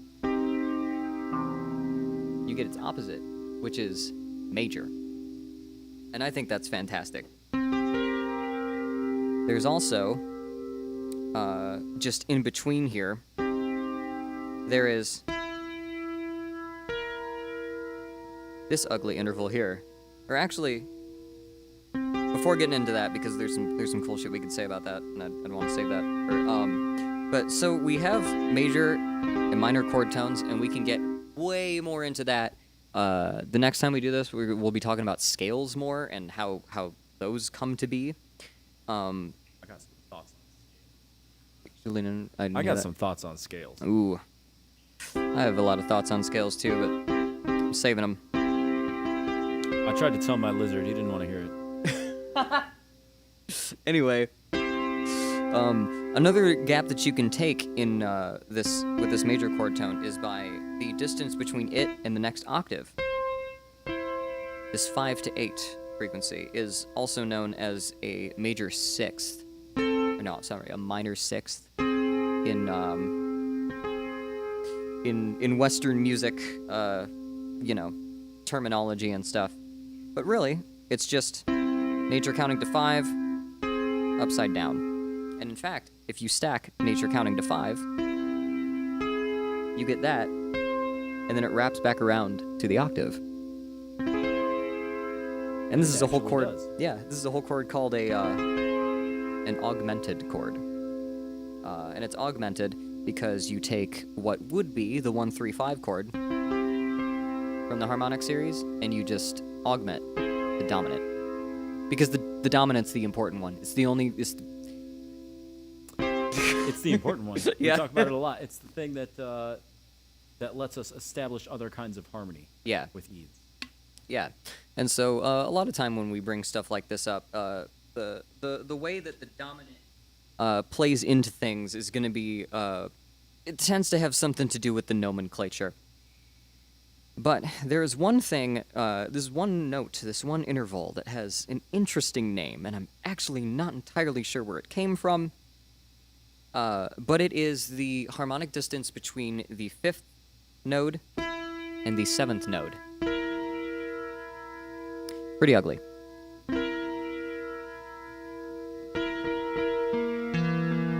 And it's also one of those things where if you take this interval and then stack it from here, you get, it stacks the same. You'll need Yeah. 2 of them You'll to need- make an octave. Yeah. This note is exactly half of the other note. This note, this interval, is called a tritone, and it is known as the devil in music. I guess is now known as the devil in music. Devil in music used to be called the 4th for some reason. But basically, the tritone is a frequency that a lot of people agree is ugly and abrasive. It's used in a lot of metal, and yeah. The lead riff of Enter Sandman is famously just a fifth in a tritone. Yep. There's something about and we're gonna go into talking about stuff beyond harmonics and music theory, but there's interesting things about the tritone as a frequency. We will discover it and many more things in the future in the wild as we find more prime numbers in the upper scales of complexity in the harmonic series. But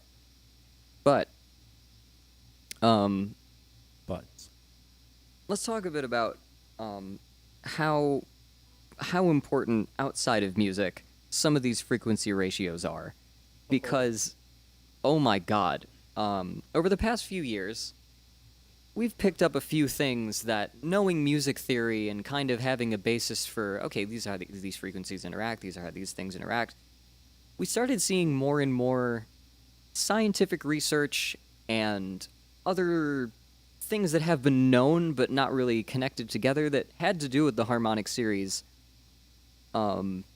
in ways that I don't think the people researching on them understand the significance of. Very few. Yeah. Very few. But I will say there is a weird thing with strings players and physics. Einstein played the violin, and Brian May of Queen has a degree in astrophysics. Yeah. And I don't think that's a coincidence. No. I think because I think most people that I know who play strings and really look into the harmonic series develop that interest. Oh yeah. Because it's one of those things where if this thing that you're playing in your hand seems to have a secret equation in it that contains the rules of the universe, you play with that long enough, and then you start thinking oh, there's something to this. Yep. Yep. So, but what were you telling me about the tritone earlier that they Okay. found out? all right. So there is a phenomenon called, to understand what I'm about to get into, I want to describe three concepts. There's sympathetic resonance, destructive resonance, and I guess that's two. I don't know how to count. So sympathetic resonance is the phenomenon of two things which vibrate at the same frequency. Yeah. If you put energy into one of these things, which vibrates at a given frequency, something nearby, which vibrates at that same frequency, will begin to vibrate. If you pluck the lowest string on that and then mute it, you'll hear all the upper strings vibrate. Is that on? It turned up. And then mute that string.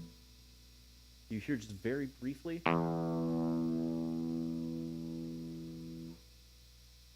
All the other strings start to resonate a little bit. So Can you if hold that up to hold that up to me. oh yeah.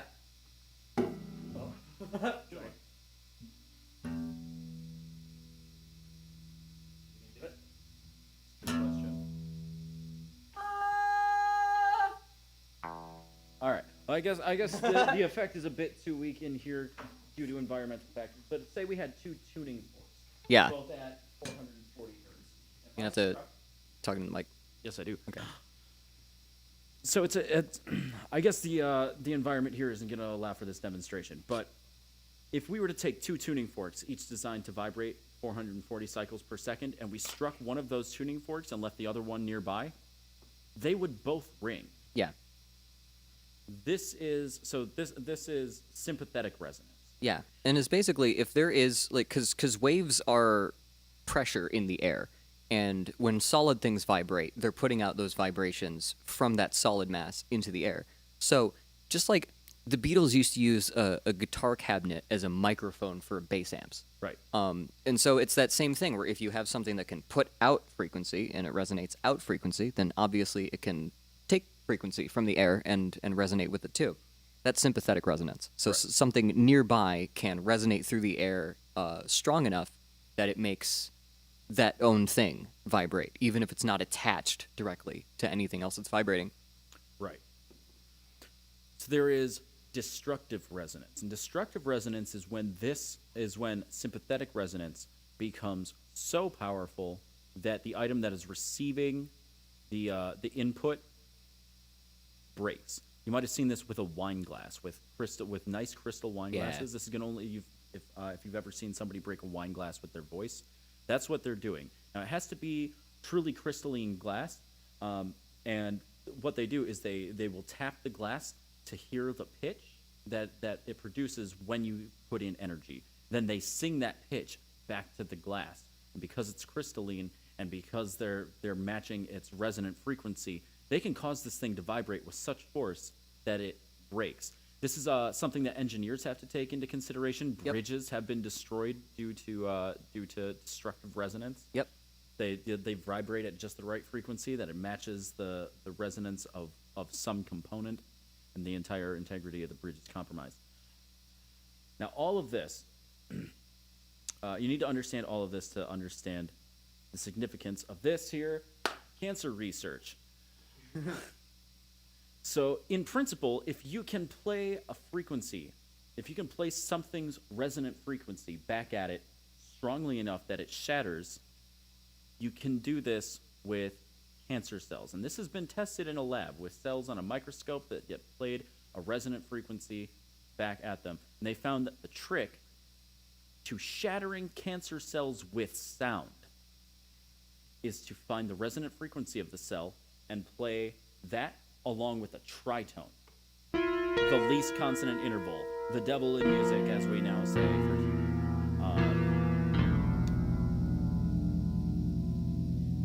And just the implications of that. That's what we perceive as dissonance. What we perceive as like a destructive frequency. Like even more so than the seventh harmonic. Like the tritone is like it is the pinnacle of ugliness. It is the uncanny valley. It's the least consonant thing we've Yeah. got. Yeah. The dominant is a 3-to-2 ratio. Do you know Yeah. the ratio of a tritone? I don't. It's 11 to 8. It's really close. Yeah. There's some decimals there because 11 to 8 ends up being. It ends up being a quarter tone higher, right? Quarter tone below the tritone, quarter tone above the. Oh, okay. Quarter tone above the Yeah. fourth. Okay. Yeah. Yeah. So we only even the harmonic series only has an approximation of the tritone. It's so ugly. So out there and it's so gross. This is not the secret chord that David played and pleased the Lord. Absolutely not. I know what chord that was. It was the One True God chord, Jesus. Oh, of course.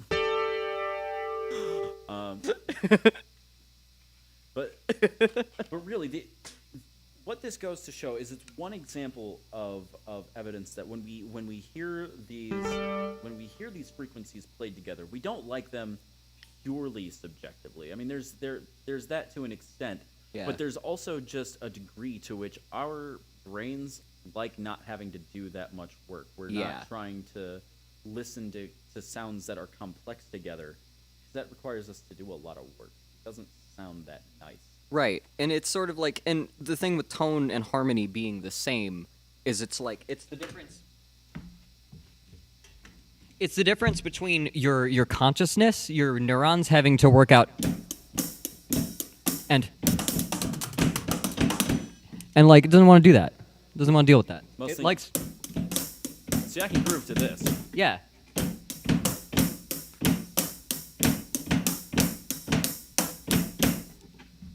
That's simple to listen to. That's a quantized quintuplet. Anyway. But there are actually more areas of life where this understanding of the harmonic series becomes relevant. Resonant orbits are a Yes. phenomenon that are. I think you probably know a bit more about this than I do. But Yeah, a lot of the time when we find planets that are spherical, that have stable orbits, if there's more than one, there's a really, really good chance that the way that they orbit each other is in a simple whole number ratio with each other. So if one planet, spends 1 year going around the sun, the next planet further out probably will spend 2 or 3 years going around that sun. And so, this is something that we can see in our own, solar system as well, particularly in the Kuiper Belt, beyond Neptune. So there's 8 planets that go up to Neptune. So, 1, 2, 4, 8. So, 8 planets that go up to Neptune, and then once you get past Neptune, all of the moons, all of the clusters of asteroids, Pluto, and other planetoids and other dwarf planetoids, they all have orbits with resonant intervals to Neptune. So,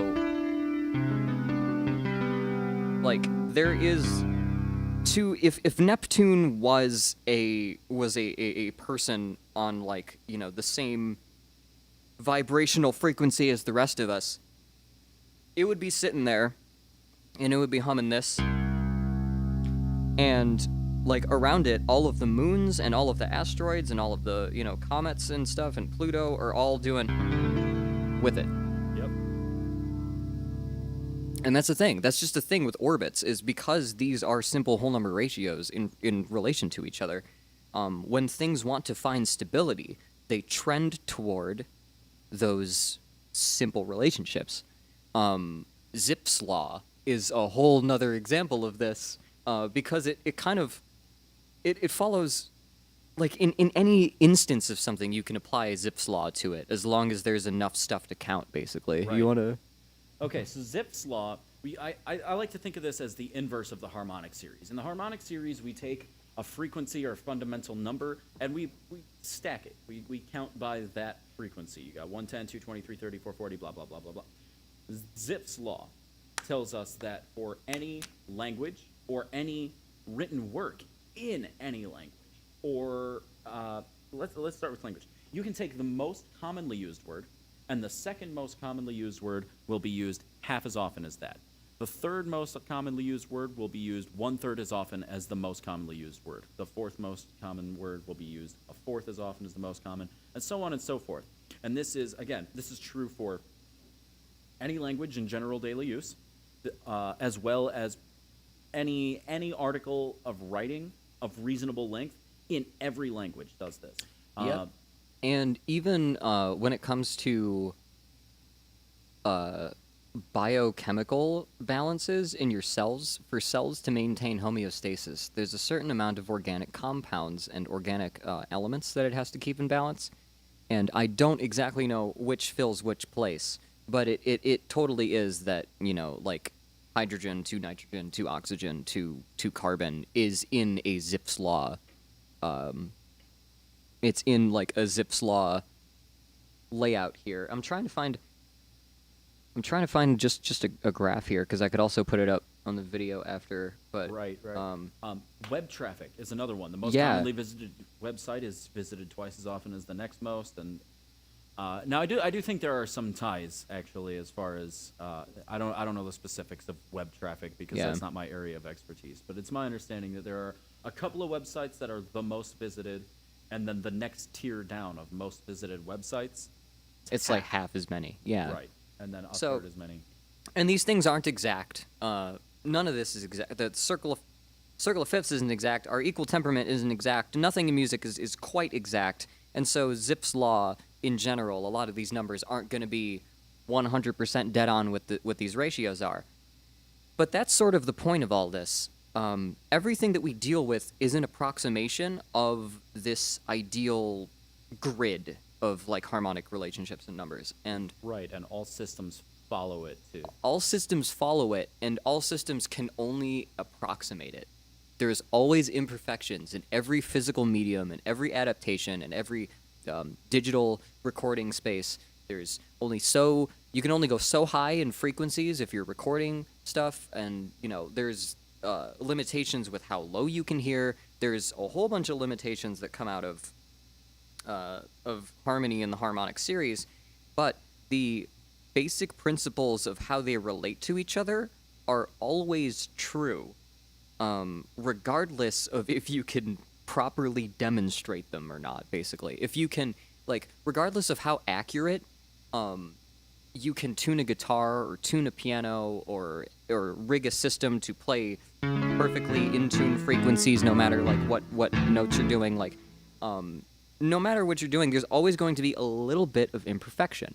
And it is because of those imperfections, because that the material of a string can, like, vibrate with the rest of the harmonics in it, that we are able to have this diversity of music and diversity of composition and diversity of musical styles.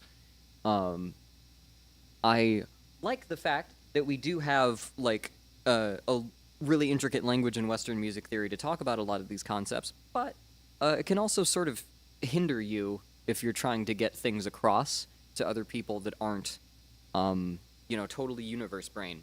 You get into learning music theory, and there's like 7 sets of numbers that you need to keep track of. Right. And it's like, what the fuck?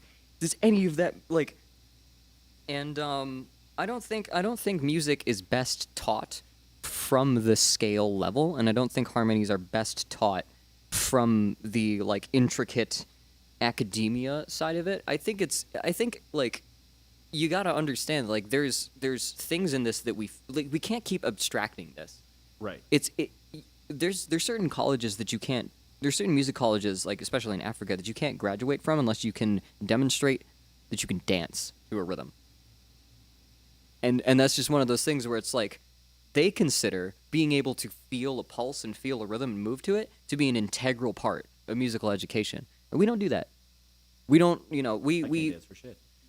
I mean, we keep to books, and we keep to sheet music, and that's all really interesting. But and it's all really useful for explaining some of these concepts. But sheet music and the terminology that we have, even guitar tabs, and even like MP3 files, these are like impressions of what music is.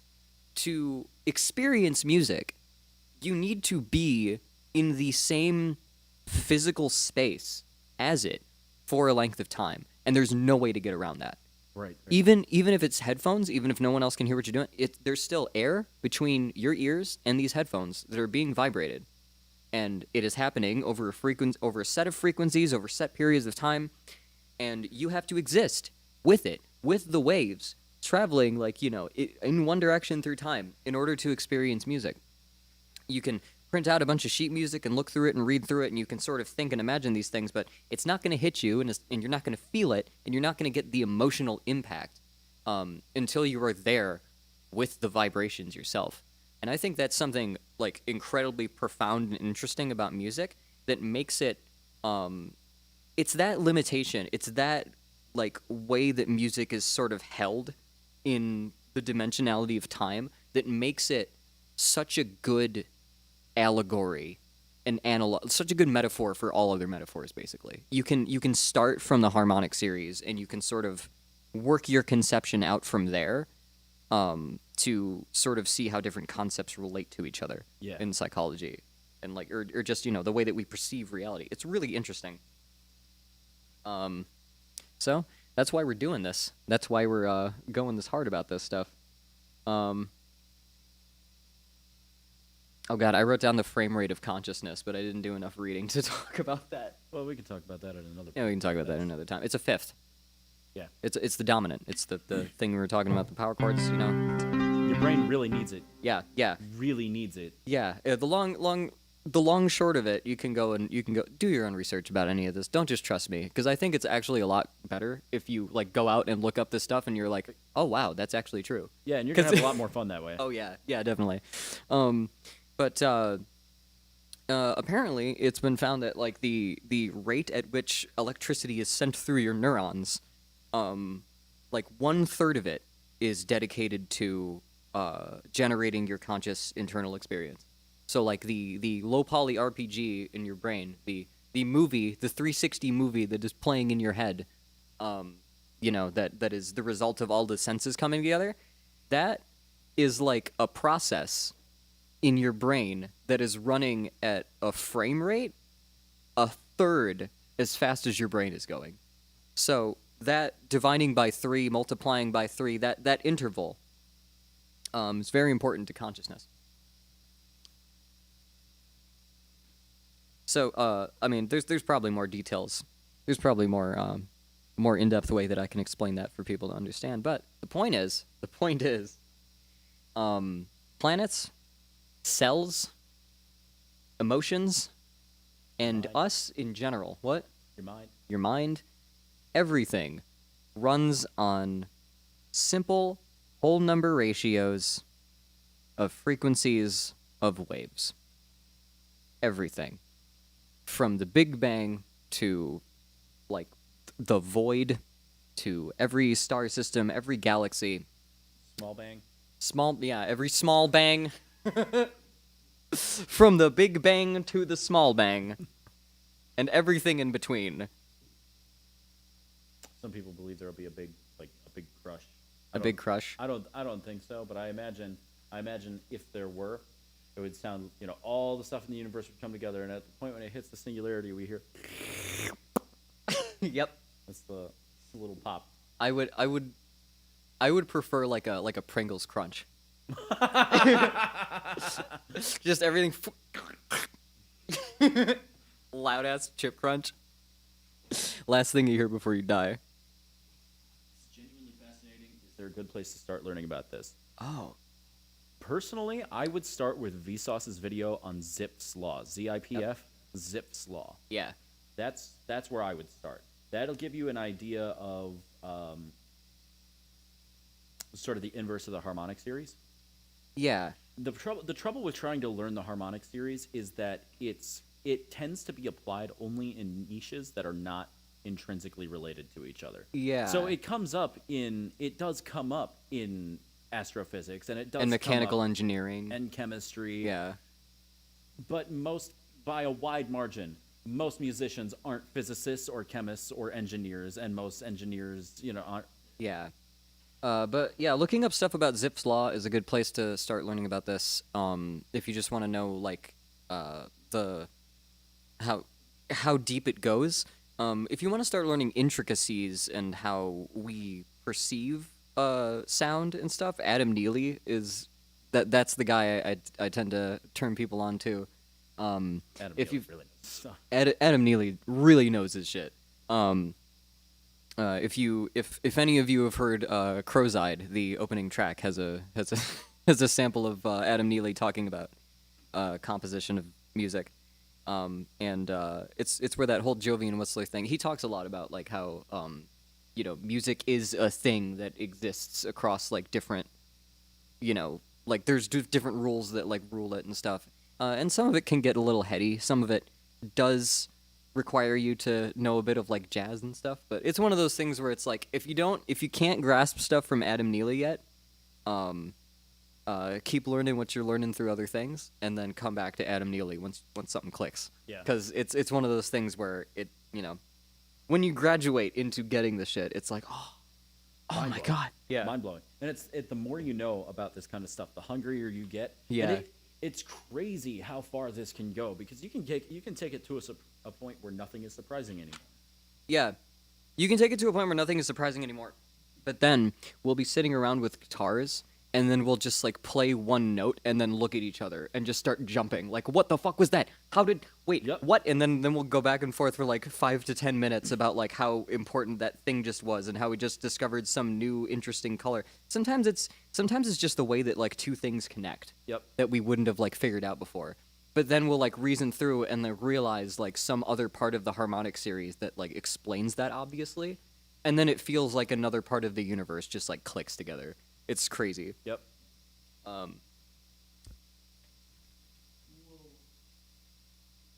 think we've been rolling for quite some time. It is 4 p.m. now. But yeah, we could start wrapping up the stream pretty soon. Think I'm gonna wrap up this recording session here right now. All right. But thanks everyone for tuning in. We are trying to find the right frequency to be doing this in the future. It might be bi-weekly. It might be weekly. We'll see what happens when the new year comes. All of this stuff will be posted on a new YouTube channel with new social media stuff you can follow, new Twitters and all that stuff just for this podcast. I'm doing the streaming here because it takes a lot for YouTube to confirm someone to start streaming, and I didn't want to deal with all that, so I figure first couple recording sessions for this podcast are going to be here over the next few weeks. we'll be doing it Sundays, and even if we're not doing a recording thing Sunday, I will try to be doing these 360 studio streams for a little bit each Sunday. So you can stay tuned for those. But, right, actual podcast outro. Thanks everyone for tuning into this. We will explore scales and major and minor keys and modes and all of the rest of that in the next episode that we do. Until then, you can find our stuff at our websites. I'm at case.dog, where you can find my music and other writing stuff. Best place to find any of my work would be Twitter at @GetAtRoverRed, or you can go to Spotify, any major music streaming service, and find our EP, The Green Blues. Yep. Check out The Green Blues. If you go to case.dog/TGB, you can also find links to that on Spotify and Apple Music and Google Play and everywhere. Pandora. You can Shazam it if you hear it in the wild. Shazam. But let us know if there is any comments, any questions that you have. Did you know any of this? How much have you learned of this before? How was what you heard this time different? If you have learned anything about the Harmonic series before, I would love to hear some feedback. Leave any questions you have down in the comments, because as we start doing these episodes, this area at the end here becomes a space for your questions, comments, concerns, hopes, joys, and fears, and all that stuff. So, if you want to interact, if you want to get involved, please leave a comment. Please like, comment, and subscribe, and spread this to other people who you think would be interested. Thank you so much for watching. Thank you so much for listening, if you aren't watching. T-pose to assert dominance. T-pose to assert dominance. Is dominant.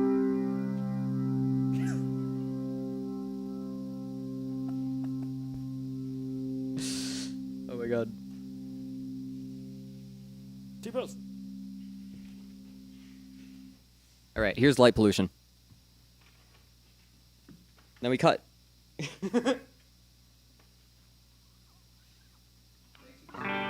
Thank you so much for coming to the stream. We could get another take a light pollution if you want to get it cleaner, just before we go. Sure. And give them something for people sticking around too. Sure. All right. Then let me. Oh man, I might have to plug this in. All my electronics are dead. Welcome to my life. It's my aura.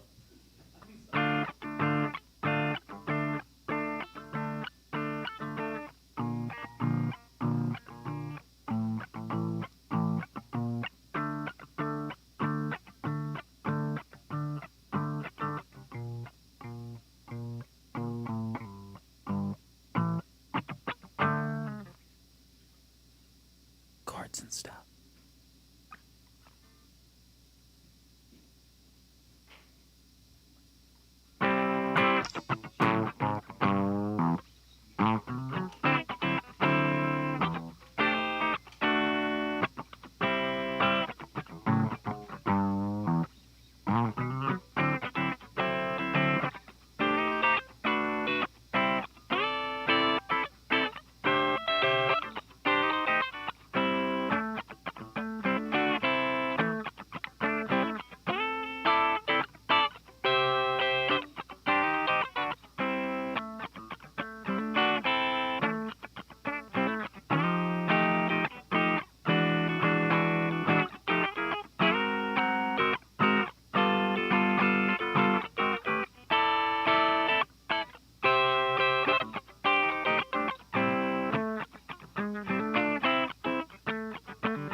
Boom, boom, boom, boom.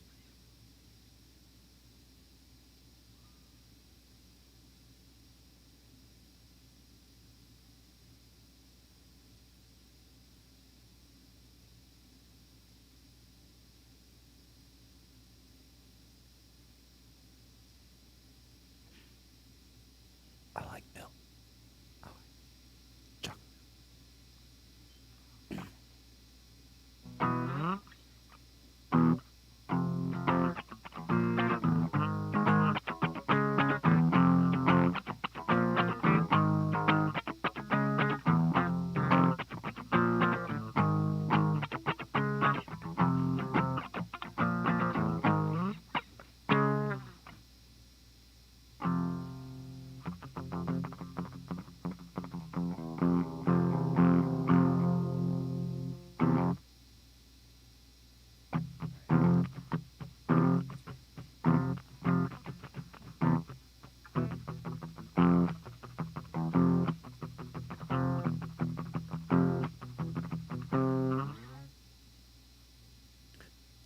I don't know which kind of cheese you're talking about, but yes.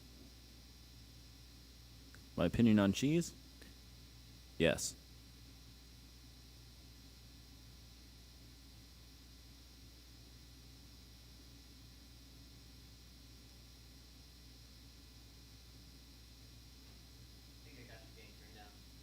Nice. I love cheese. Opinions on cheese? Yeah, I just whispered into the mic. I like milk. I like chocolate milk, which is what a character named Cheese said. So I don't know if Yeah. we're talking about. Are we talking about the character named Cheese? Are we talking about Gouda? Are we talking about Havarti? Are we talking about goats? Okay, all cheese, any cheese. Yes, yes, yes. I love cheese. My favorite kind of cheese is the stuff they sell at Tenuda's, which is this import grocery store here. It's called Picnic White Cheese. It's like feta, but like way better. It's like in two like wheels in like a thing of brine. Oh man. It's a good sub for like feta. It's a good sub for queso fresco. It's like right in between. Fantastic. Picnic White Cheese. I love cheese. I am so bad about dairy. It's so bad. I go through gallons of milk a week, like gallons plural. I mean, not me personally. I've got a family of 4, but like we Lot of go milk. through a lot. A lot of milk. Yeah. Oh my god. This does include the character cheese. Yes, one of my probably my favorite character on that whole show. Although I do like Coco as well. Coco is pretty cool.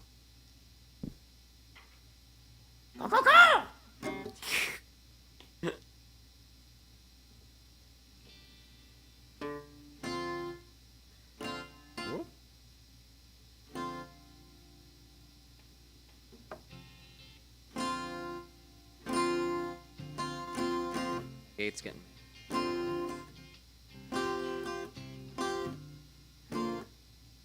Oh. I just want to adjust my stuff. I gotta go to the other room to do that.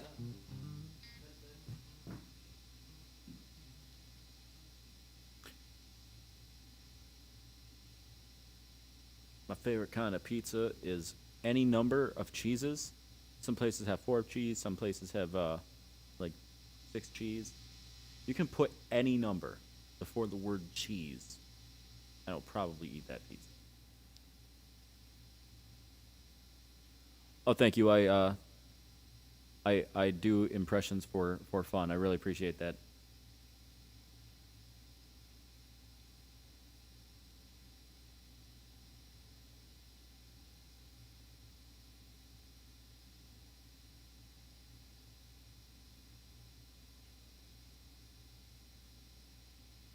Ruh-roh.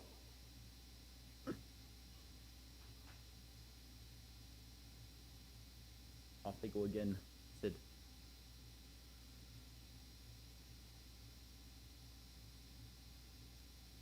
Sorry for making you want pizza. I always want pizza. Potentially a condition? I don't know. Say if you always want to eat something, it means you're lacking some kind of nutrient in your diet. I don't know what the Yeah. hell I'd be lacking from pizza, but like, honestly, as much as I can get.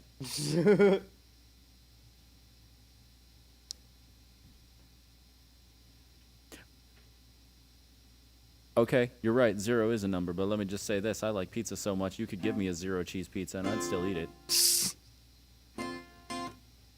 I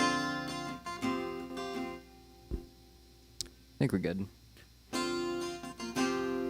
Speak for yourself. I'm evil. My guitar's still like coming in weird. Is yours just low or? I have no idea. Oh yeah, I'll turn you up. This is like the tail end of the stream where everything starts falling apart.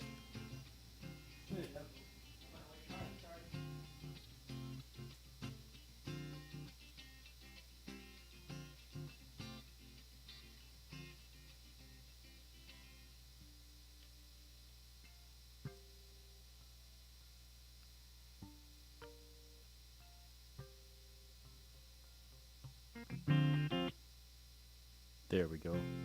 Ow.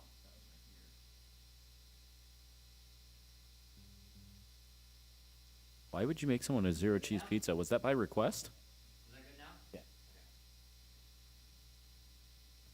Hell yeah.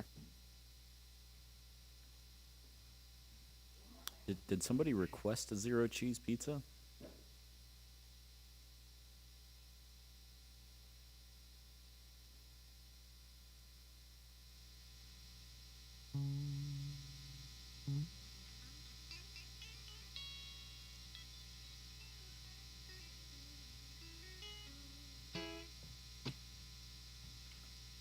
Okay, I'm glad. Yes, there.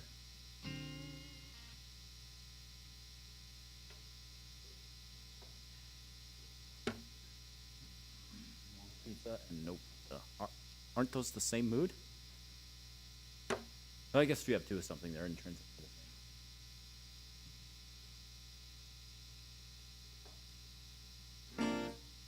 same. There we go. Hey, you know what? That's fair. That's fair. I would need something if my body gave me the finger every time I tried to eat it.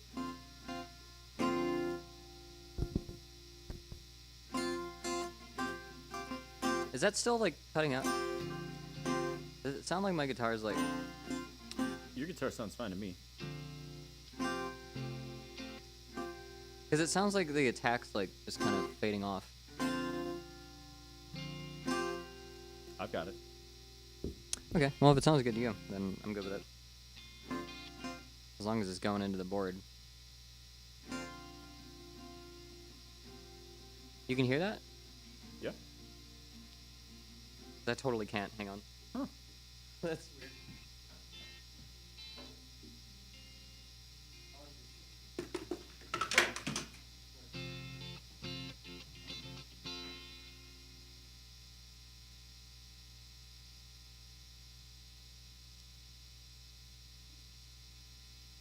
See, the barbecue sauce is where you lose me. I know this is a cardinal sin of eating meat, but I just don't like barbecue sauce. I don't like anyone's barbecue sauce. It's not for me.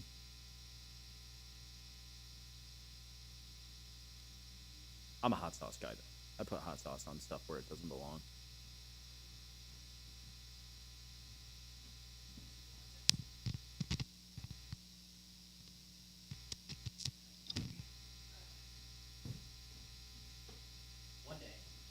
One day.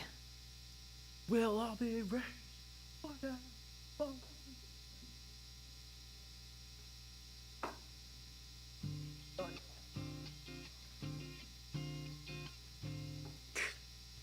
This is all just to get the song to cut at the end of the podcast.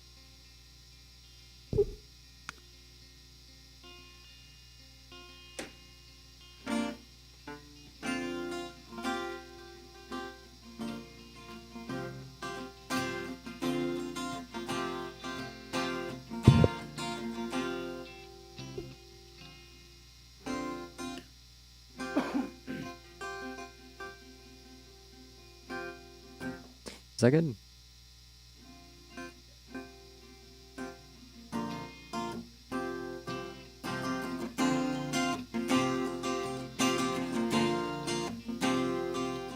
Alright. It sounds like you're a little sharp. Yep, I was just thinking the same thing. I wonder if it's me falling out of tune. No, it was a little sharp there. Okay. Oh. Just a hair. No, this thing has... I can't hear this. Like, it sounds like it's cutting out. There it is. That's what I was looking for.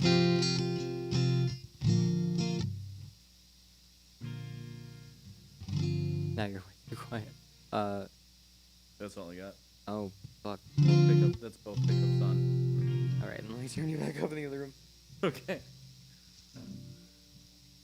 I got mine, though. My pickup literally wasn't going through. Damn. Now I got it. Good to sort that out. There are so many types of hot sauce.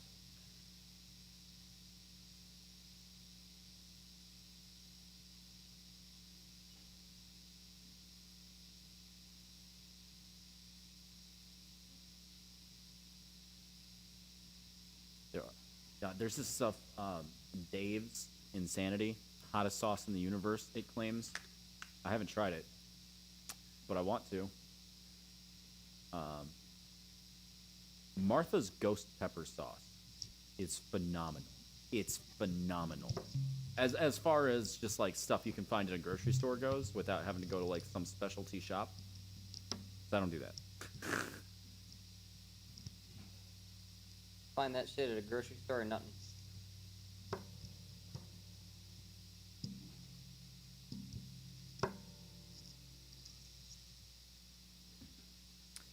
If I find a recipe on the internet or some suggestion that is asking me to go like way out of my way to get something, like something that I wouldn't just get on a normal grocery trip, I'm never gonna make it.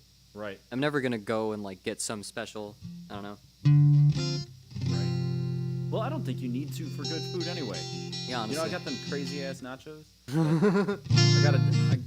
I make nachos every once in a while for the family, and it comes up by request every so often. It's a dish called crazy ass nachos, and it's just simple ingredients you can find at your grocery store. But what makes them crazy ass is you gotta get kind of goofy about ingredient selection.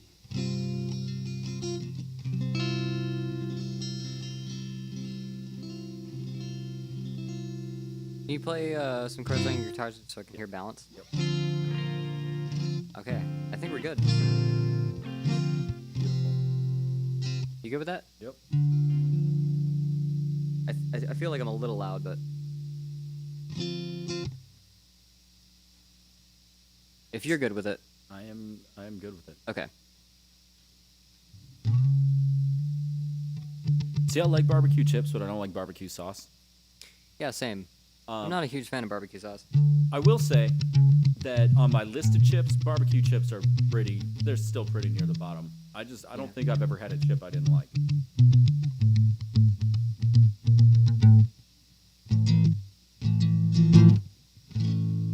Can't eat good stuff. It's like, I always want it to be more savory, and it's always sweeter than I want it to be. Yeah. There's something about like when something is like sweet and smoky, it just doesn't taste good. That's It's got to be savory and smoky. You can't have, I don't know.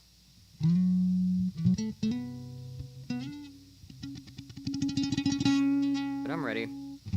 If you would like to do the send off, but Alright. what's the Sorry, Swedish both betrayed me. what? Oh, for Apparently. not liking barbecue sauce? Yep. I'm sorry, you can still eat it. Yeah, I'm more not gonna eat it. more barbecue sauce for you. I'm And, not gonna eat that. I think barbecue sauce is just Worcestershire with ketchup in it, and I like Worcestershire, but I don't like ketchup. So. I thought this was what like steak sauce was, like A1. Oh yeah. But I mean, like either way, that's not altogether different from barbecue sauce. I mean, yeah, no.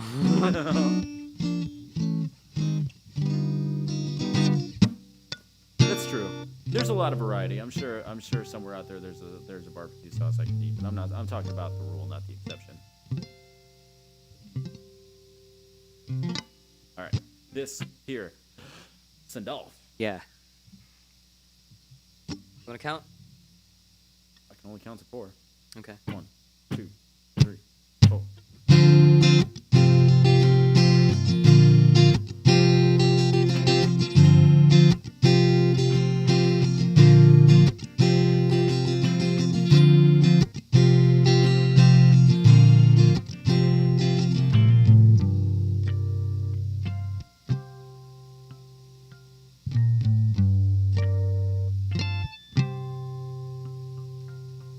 It's long past sunset, the weather's less than mild.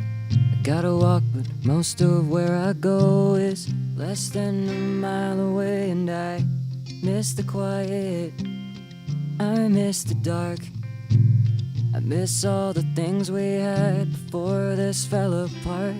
In the shadows of the flicker fading, there's no one celebrating. There's no more solstices. You wonder why that is when all of us don't like how the world turns. Plotting out our lives on detailed charts. Though some of you may want the world to burn, the rest of us wish we could see the stars. Though it's hard to see through all the fake lights,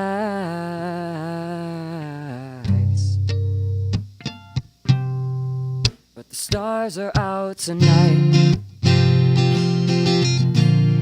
The stars are out tonight. The stars are out tonight.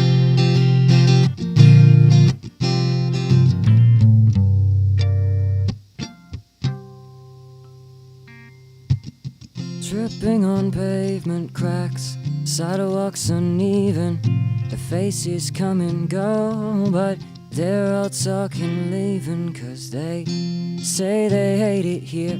I wouldn't disagree, but if you think the skies are clearer there, you'll be lost when all you see are shadows in the flicker fading, and no one celebrating. There's no more solstices, you wonder why that is, when all of us don't like how the world turns, plotting out our lives on detailed charts. Though some of you may want the world to burn, the rest of us wish we could see the stars. Though it's hard to see through all the fake lights, but the stars are out tonight. The stars are out tonight. The stars are out tonight. Though it's hard to see through all the fake lights, but the stars are out tonight.